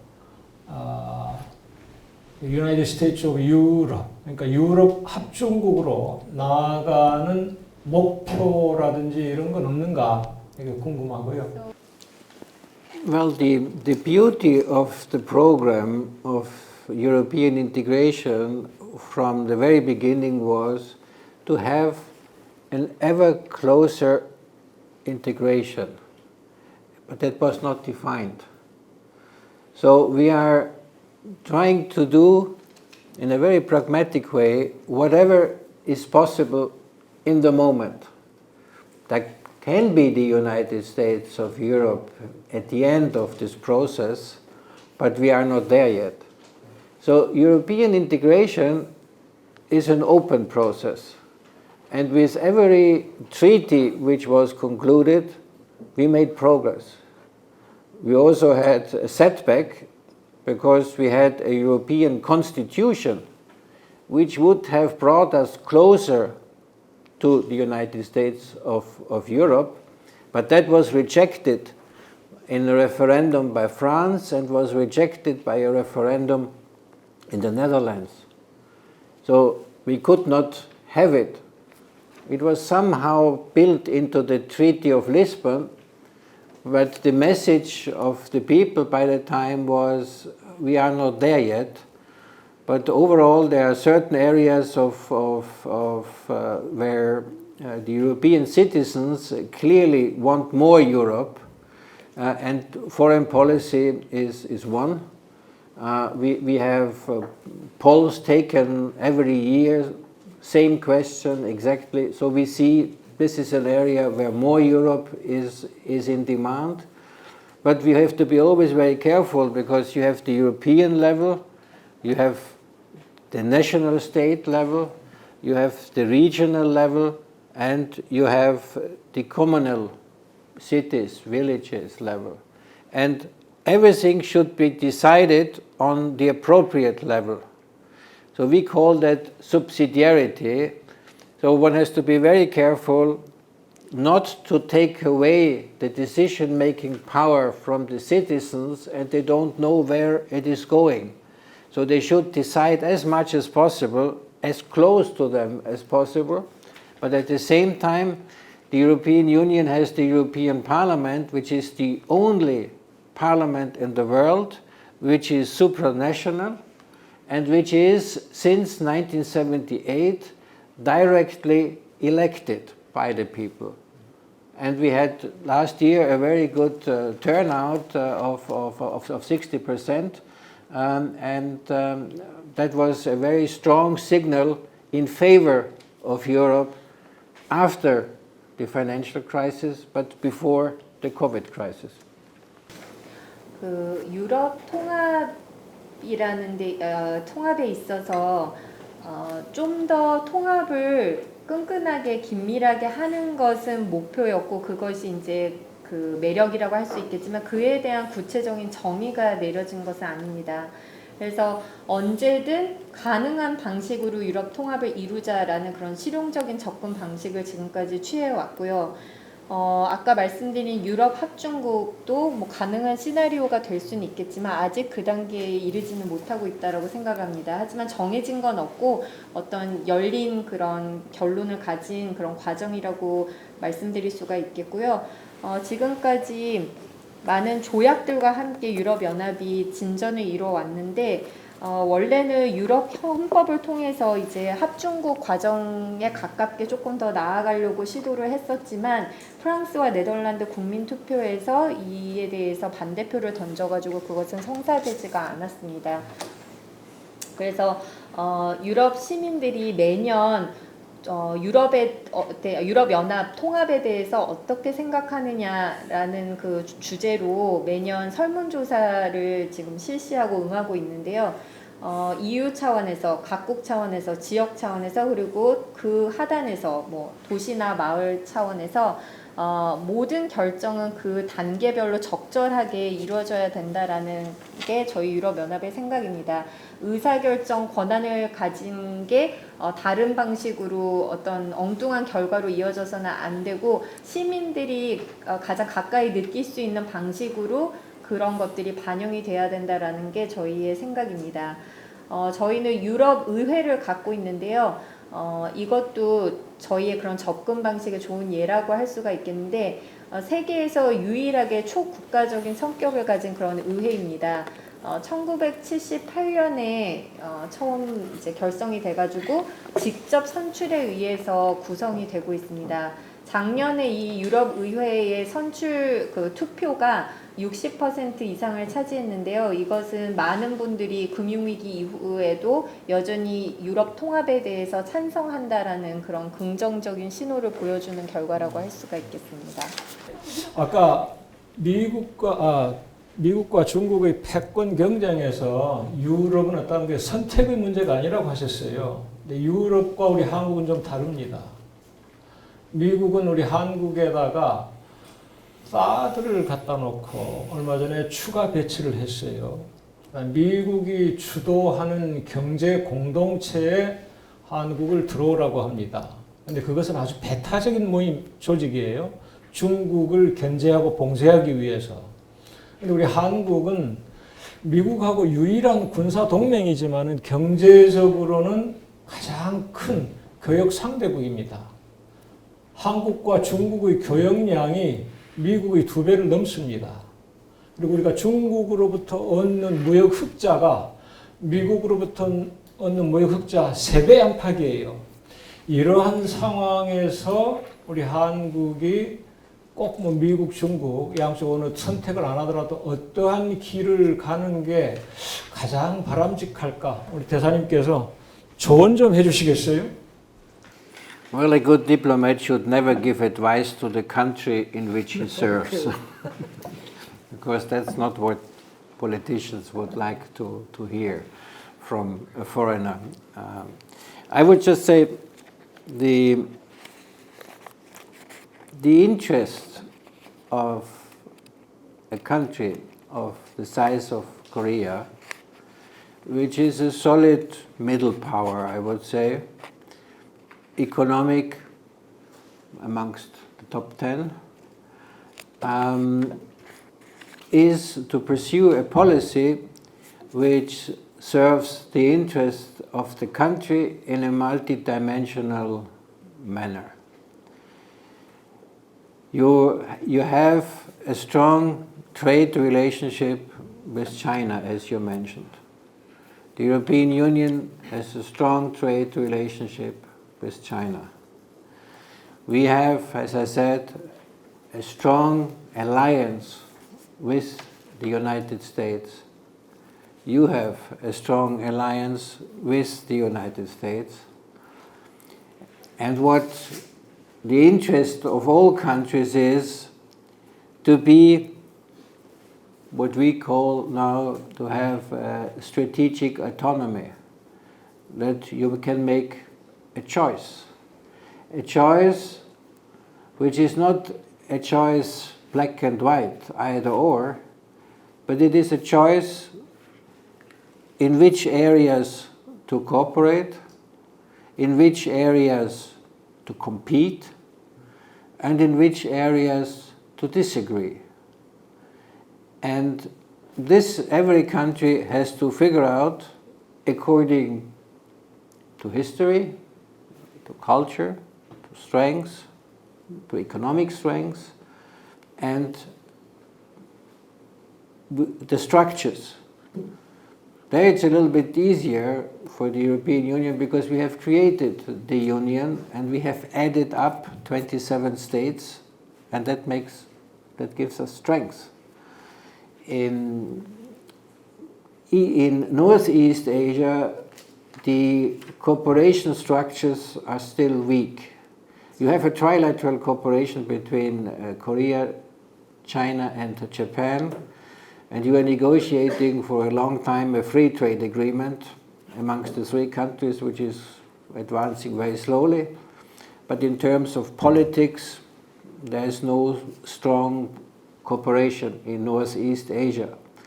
Within Southeast Asia, you have the ARF, the ASEAN Regional Forum, where both Koreas are participating. So there is a possibility.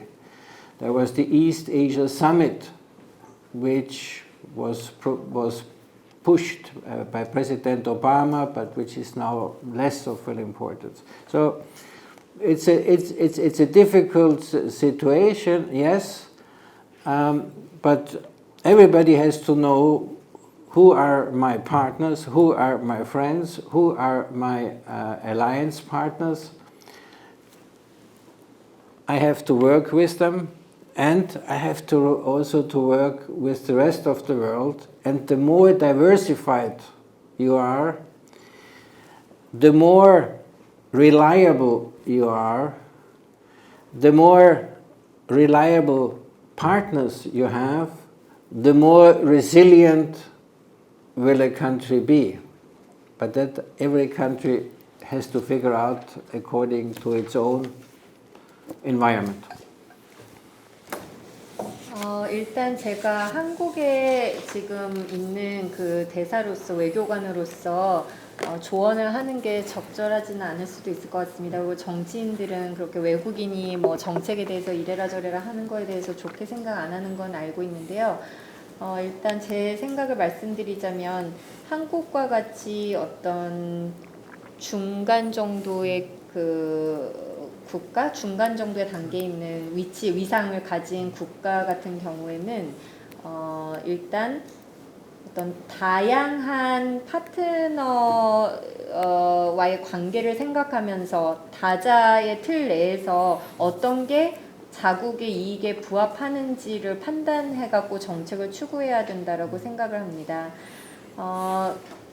아까 말씀드린 것처럼 한국이 중국과 굉장히 견실한 그런 교역 관계를 맺고 있고 유럽의 경우에도 마찬가지입니다. 그리고 미국을 놓고 보자면 EU도 굉장히 강한 동맹 관계를 갖고 있고 한국도 마찬가지라고 하셨고요. 그런데 중요한 것은 전략적인 자치라고 생각을 합니다. 그래서 모든 국가들이 전략적인 자치를 하면서 그걸 바탕으로 선택을 해야 된다라고 생각합니다. 근데 이 선택의 문제에 있어서 흑백의 논리가 적용되는 게 아니라고 생각을 하고요. 어떤 분야에서는 협력을 할 거냐, 어떤 분야에서는 경쟁을 할 거냐, 뭐 이런 분야에서는 동의를 하고 이런 분야에서는 동의를 하지 않느냐, 각각 그 각국의 역사와 문화 그리고 경제적인 위상, 그 다음에 어떤 협력 구조 이런 걸 바탕으로 각자가 결정할 문제라고 생각합니다. 유럽연합 같은 경우에는 27개국이 협력하는 이미 틀이 형성이 돼 있기 때문에 더욱더 강할 수가 있고 이러한 부분에서 좀 더 쉽게 결정을 내릴 수가 있을 것 같은데요. 동북아 같은 경우에는 협력 구조가 좀 약하다라고 생각을 합니다. 한중일 간의 FTA 문제를 놓고 협상을 진행을 했지만 더디게 진전이 되고 있는 것으로 알고 있고요. 정치적인 협력은 거의 뭐 이루어지지 않고 있는 것으로 알고 있습니다. 동남아 같은 경우는 아시아 안보 포럼 ARF가 있고 그다음에 오바마 전 대통령이 밀어붙였던 동아시아 정상회담이라는 게 있었지만 이것도 지금은 그렇게 중요하게 다뤄지지 않고 있는 것 같습니다. But the punchline, of course, is the European Union is a good and reliable partner. 네, 그래서 어떤 관계 누가 내 파트너인지 동맹국인지 파악을 하고 그걸 바탕으로 그 국가들하고 협력을 하고 또 그러면서 다른 국가들하고도 협력을 해야 되는데 관계를 다변화하고 신뢰를 받을 수 있는 그런 국가가 되어야 되겠고 또 신뢰할 수 있는 파트너들과 관계를 맺어야 그 국가가 조금 더 회복력 있고 더 강해질 수가 있다고 생각합니다. 그리고 이러한 맥락에서 저는 유럽연합이 한국에게 굉장히 신뢰를 받을 수 있는 좋은 파트너라는 점을 다시 한번 말씀드리고 싶습니다. 좋습니다. 고맙습니다. 우리 대사님께서 처음에 조언이라는 말은 적절하지 않다고 했는데 그 조언 아주 값지게 받아들이겠습니다. 세계에서 경제 공동체든 정치 공동체든 군사 공동체든 이런 공동체가 없는 유일한 곳이 동북아시아예요. 우리 한국은 대외적으로 크게 두 가지 어려움에 처해 있습니다. 그 하나가 미국과 중국 사이의 패권 경쟁에서 어떠한 정책을 펼까 이것이고요. 또 하나는 북한과 미국 사이에서 우리 남한이 중재자로서 또는 당사자로서 어떻게 해야 될까 이건데 이른바 북핵 문제 여기서 북한은 미국의 위협이 있기 때문에 핵무기를 만들었다. 그래서 미국의 위협이 사라지지 않는 한 핵무기 없앨 수 없다 이렇게 얘기합니다. 미국은 북한이 먼저 핵무기를 폐기해야 경제 제재도 풀고 협력할 수 있다고 얘기하면서 서로 버티고 있어요. 어떻게 해야 될까요? I think if I had a good answer, I would get the next Peace Nobel Prize.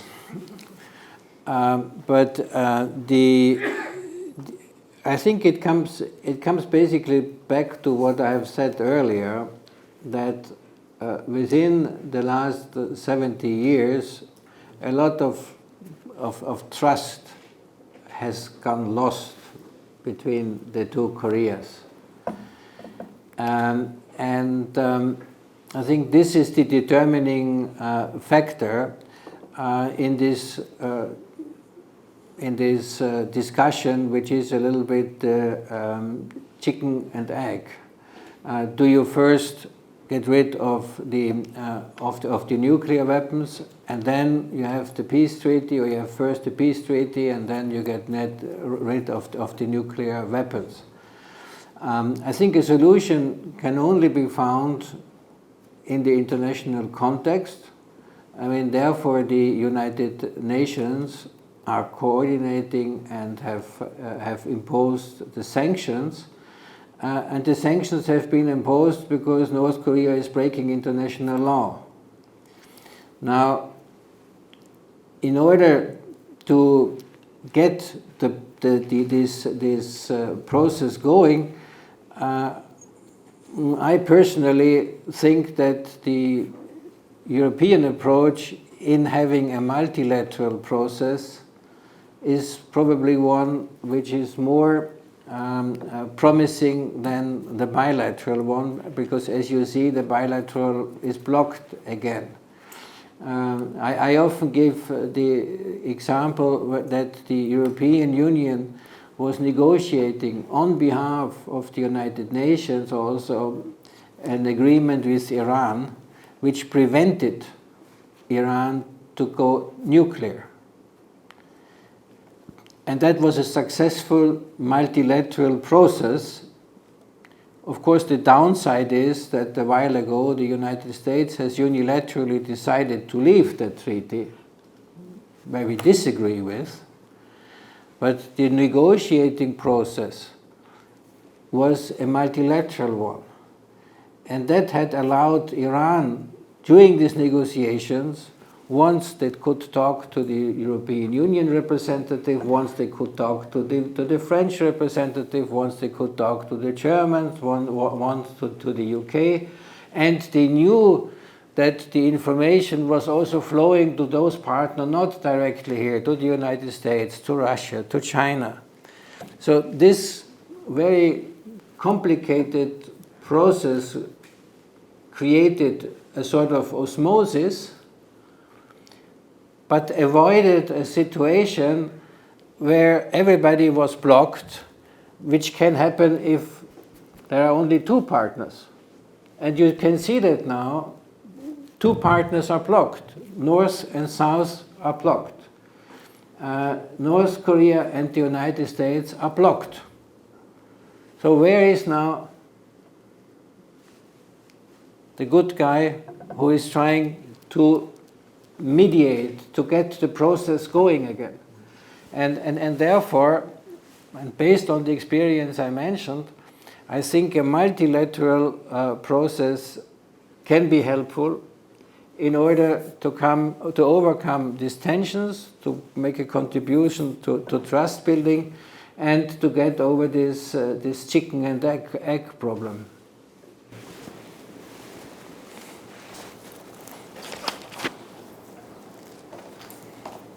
네, 제가 만약에 방금 질문해 주신 것에 대해서 정말 좋은 답변이 있었으면 아마 노벨 평화상 수상 후보가 되지 않았을까라는 생각이 드는데요. 일단 아까 말씀드린 포인트로 다시 돌아와서 말씀을 드리면 지난 70년간 남북 간의 신뢰가 구축되지 못했다는 게 문제인 것 같습니다. 그리고 여기 이 서로 간에 논의하는 데 있어서 닭이 먼저냐 달걀이 먼저냐 이런 얘기들이 너무 많이 있는 것 같습니다. 일단 뭐 미국 측에서는 핵무기를 없애야 평화조약을 체결할 수가 있다. 그리고 뭐 북한에서는 먼저 평화조약을 체결하면 없애겠다. 이런 식으로 계속 닭이 먼저냐 달걀이 먼저냐 이런 얘기들만 계속 반복이 되고 있는데요. 어떤 국제적인 맥락 내에서 예를 들어서 국제적인 맥락 내에서 접근을 해야지 실질적인 해결책을 마련할 수가 있다고 생각합니다. 그런 이유에서 유엔이 관여를 해가지고 이 사안에 있어서 조율을 했었고, 그 다음에 북한이 국제법을 위반해서 제재를 가하기로 결정을 했던 것입니다. 그런데 이러한 절차들이 진행되기 위해서는 제 생각에 유럽의 접근 방식인 다자적인 접근 방식이 더 유효하다라고 생각을 합니다. 양자 접근 방식보다는요. 왜냐면 양자 접근 방식은 남북 관계나 북미 관계에서 지금 단절된 걸 통해서 볼 수 있듯이 언제든 막히고 제대로 해결이 안 될 수 있기 때문입니다. 그래서 저는 저희 유럽 연합이 유엔을 대표해서 이란의 핵 보유국이 되지 않도록 방지한 그 협상을 좋은 사례로 들고 싶은데요. 다자 프로세스의 성공 사례라고 그렇게 말씀드릴 수가 있을 것 같습니다. 이렇게 다자의 틀을 활용을 하면 그 이란 측에서 EU 대표하고도 얘기를 나눌 수 있고 프랑스, 독일 등 여러 참가자들하고 대화를 함으로써 비참여국들에게도 정보가 공유되고 흘러간다는 것을 알 수가 있습니다. 그런데 만약에 양자 접근을 취하면은 돌파구가 마련되지 않고 대화가 단절되는 그런 사례를 목격할 수가 있습니다. 그래서 긴장 완화, 신뢰 구축, 그다음에 이런 닭이 먼저냐 달걀이 먼저냐 이런 문제를 극복하기 위해서는 다자 프로세스를 선택하는 게 도움이 될 거라고 생각합니다. 네, 북한과 미국이 지금 부딪히고 있는데 좀 제3자가 나타나면 좋겠어요. 그것이 남한이든 유엔이든 또는 유럽연합이든. 네, 유럽연합에서 대사님께서 조금 더 신경을 써주시고, 그래서 마지막으로 제가 질문 하나 드린다면은 아까 처음에 유럽연합 대사님 그 전공 분야가 국제법이라고 하셨어요. 그리고 이제 지금도 북한이 국제법을 위반해 가지고 유엔에서 제재를 실시하게 됐다고 말씀하셨는데, 북한의 주장은 이렇습니다.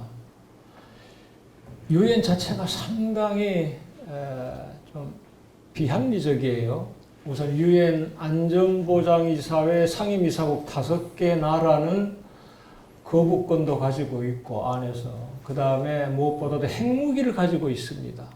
그 5개 나라는 지금까지도 마음대로 핵무기, 미사일 개발하고 시험하고 한단 말이에요. 그런데 왜 북한은 그런 평화적인 핵 이용도 못하느냐?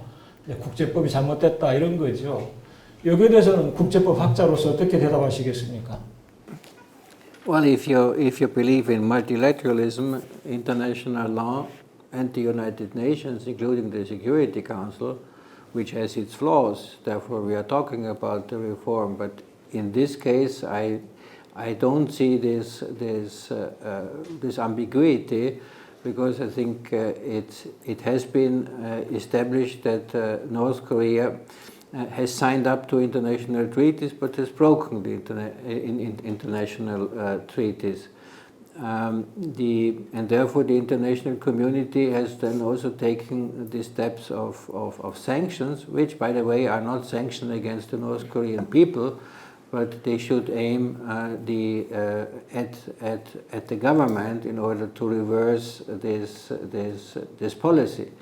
I mean, in addition to the nuclear issue, there is a humanitarian catastrophe in the country. Human rights are not respected, which is also part of the problem. So I think the position of the United Nations, including the United Nations Security Council, representing the international community, is clear.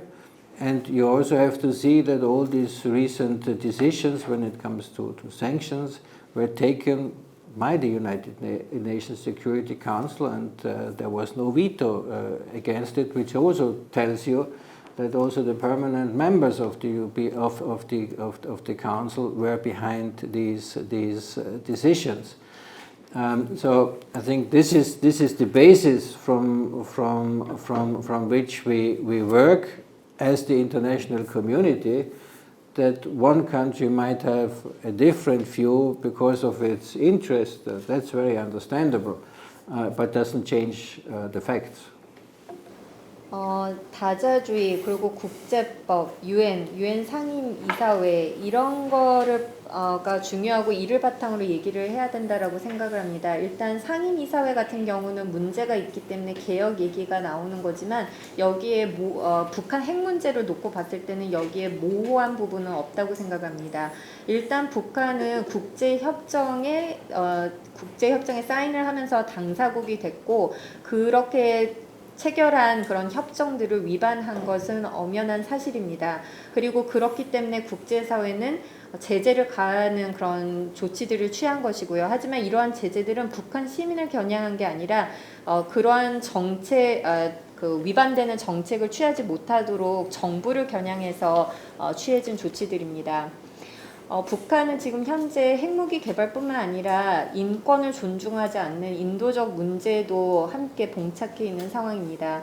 그래서 그런 제재 결정은 UN 그리고 UN 상임이사회가 국제사회를 대표해서 그런 결정을 내린 거고요. 그들의 입장은 분명합니다.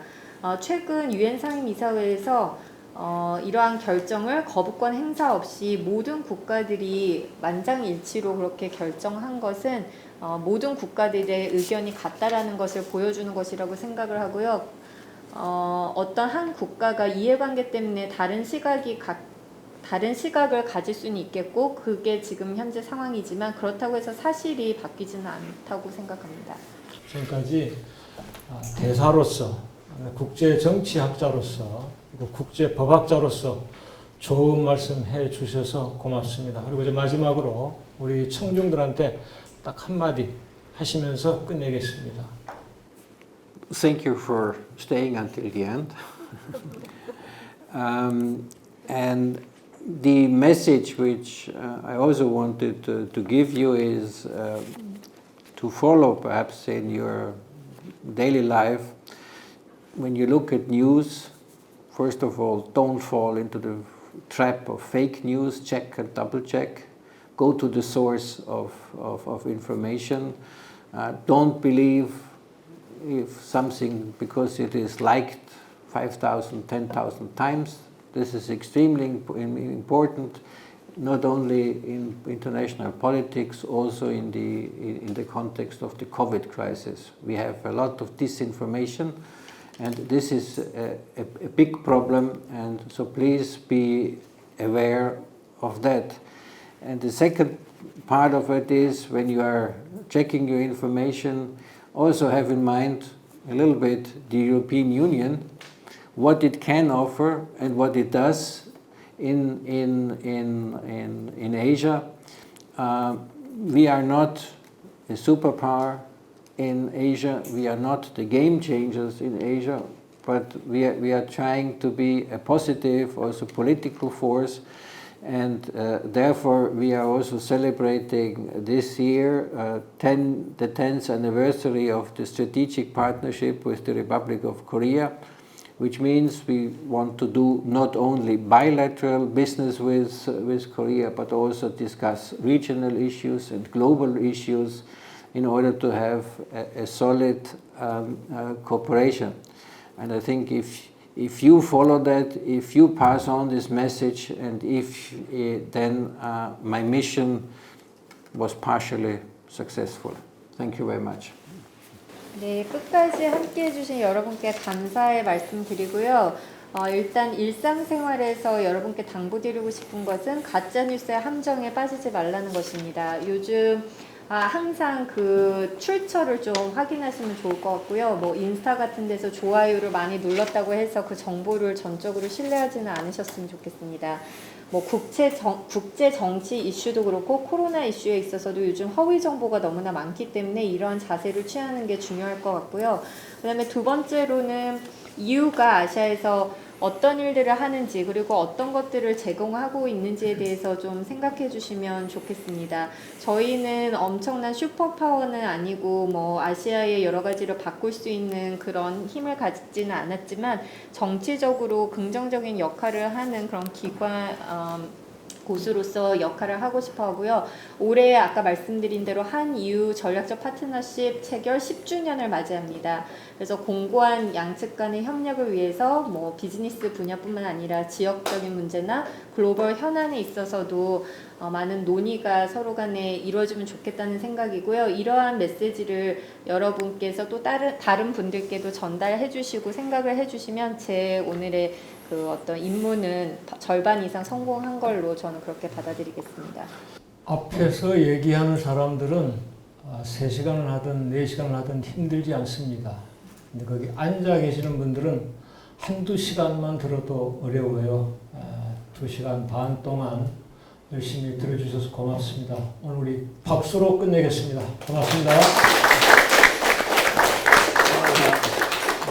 Well, thank you for Gina for helping me to talk to you. Thank you very much.